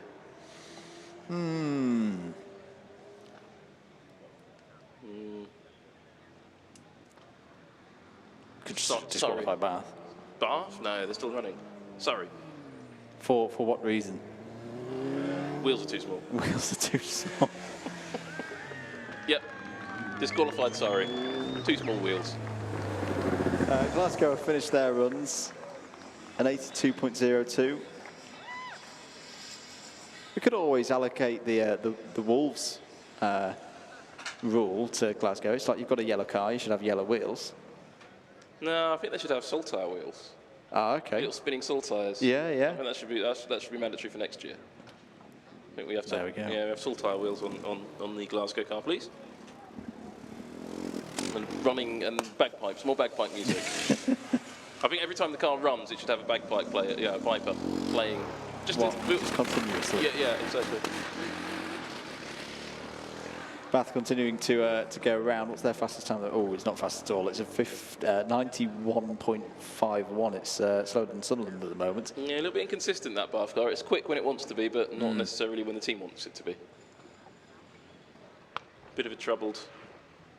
I mean, it finished the endurance, didn't it? It did. Yeah, and it wasn't uncompetitive. Just they've come back and gone back 24 hours. Pretty much. It's just not working again.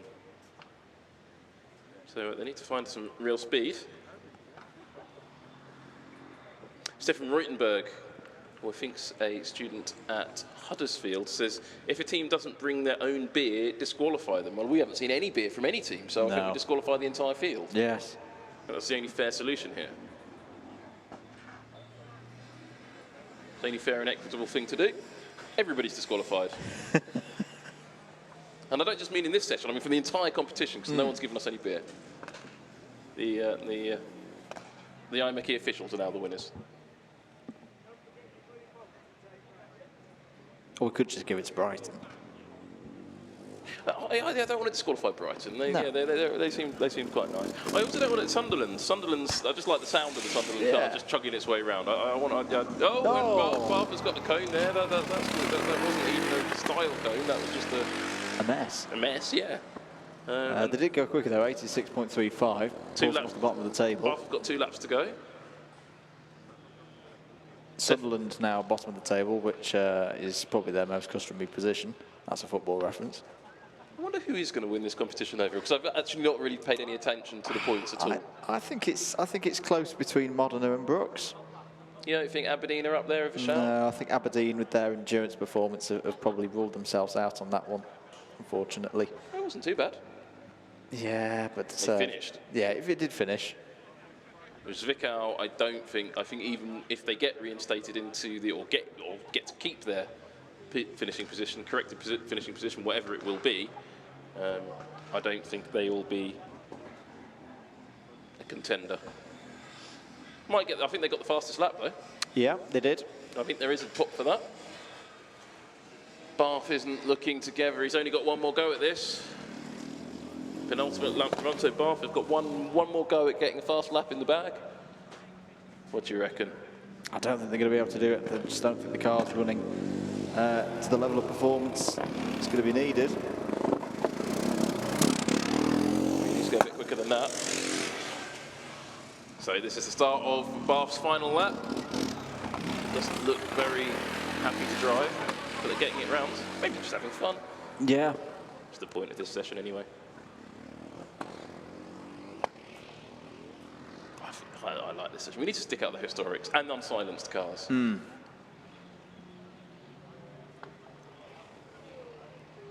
That did sound wonderful. I think there's still lumps of the silencer. Oh no, they have cleaned away bits of those bits of the silencer from the grass. I think if you have a little bit of a wander around, there'll still be bits up against the barriers and stuff. Find bits in the trees over there on Magus Moor.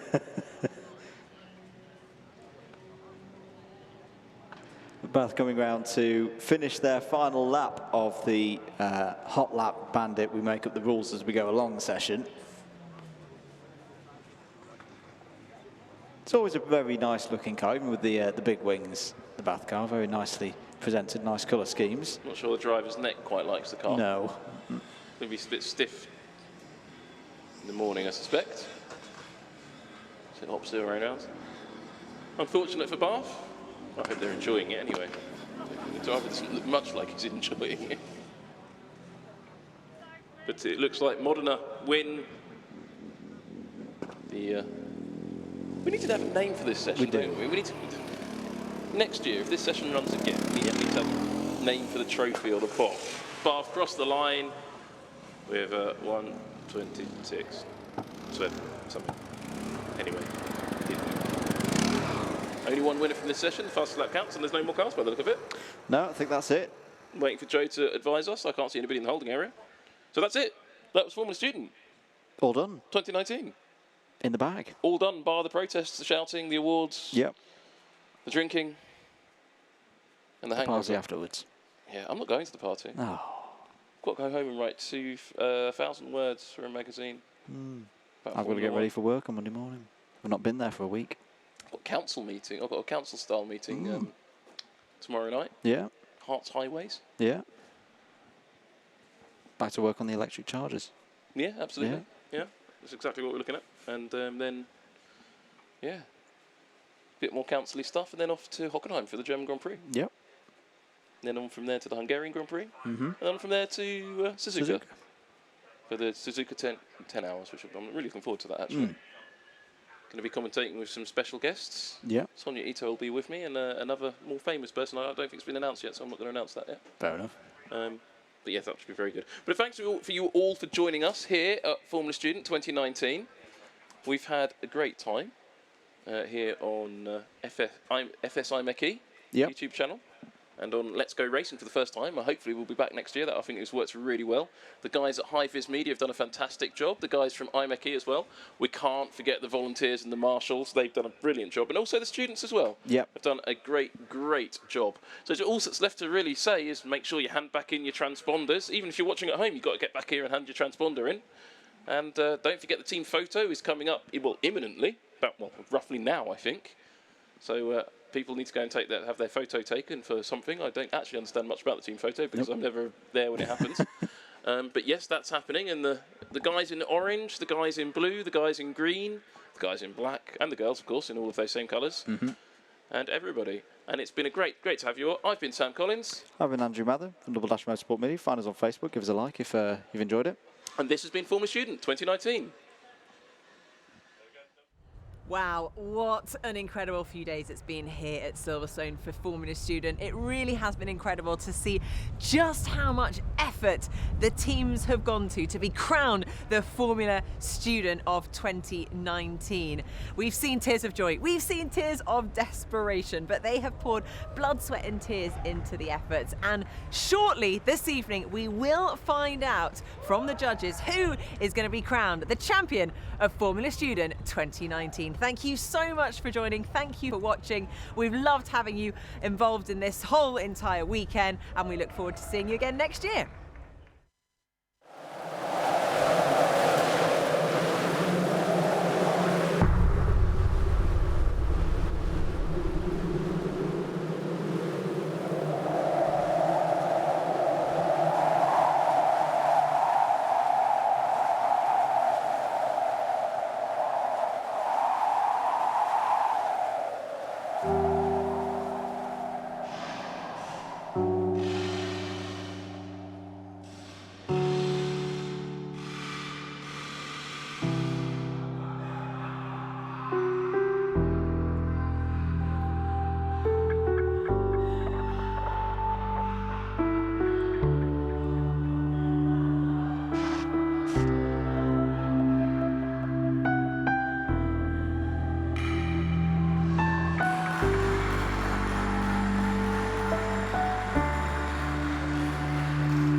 I love how they've all come at this at very different angles. With some of them, we just saw a car that was 170 kilos. They're trying to keep it light and nimble. You've got other cars which have got carbon fiber diffusers, and this is proper like grassroots racing, and it's fun to see so many different ideas.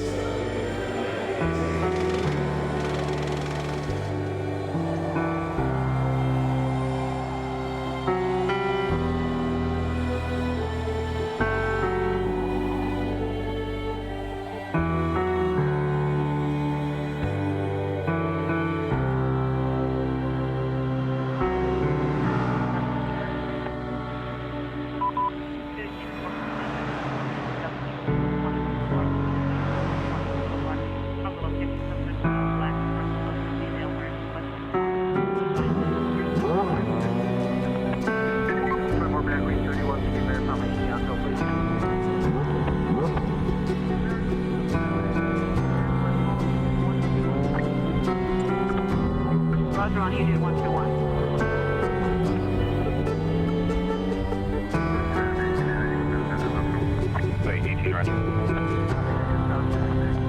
Roger.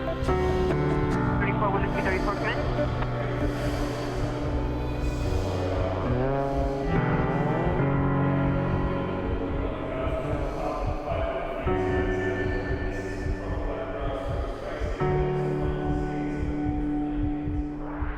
Welcome back to Silverstone for our final day of Formula Student.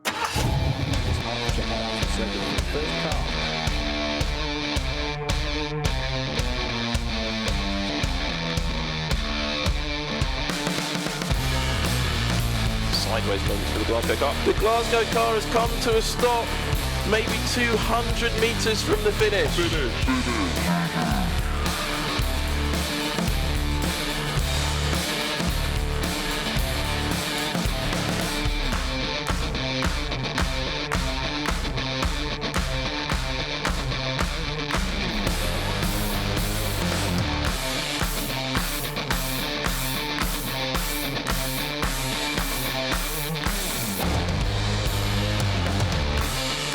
It's 3 cones and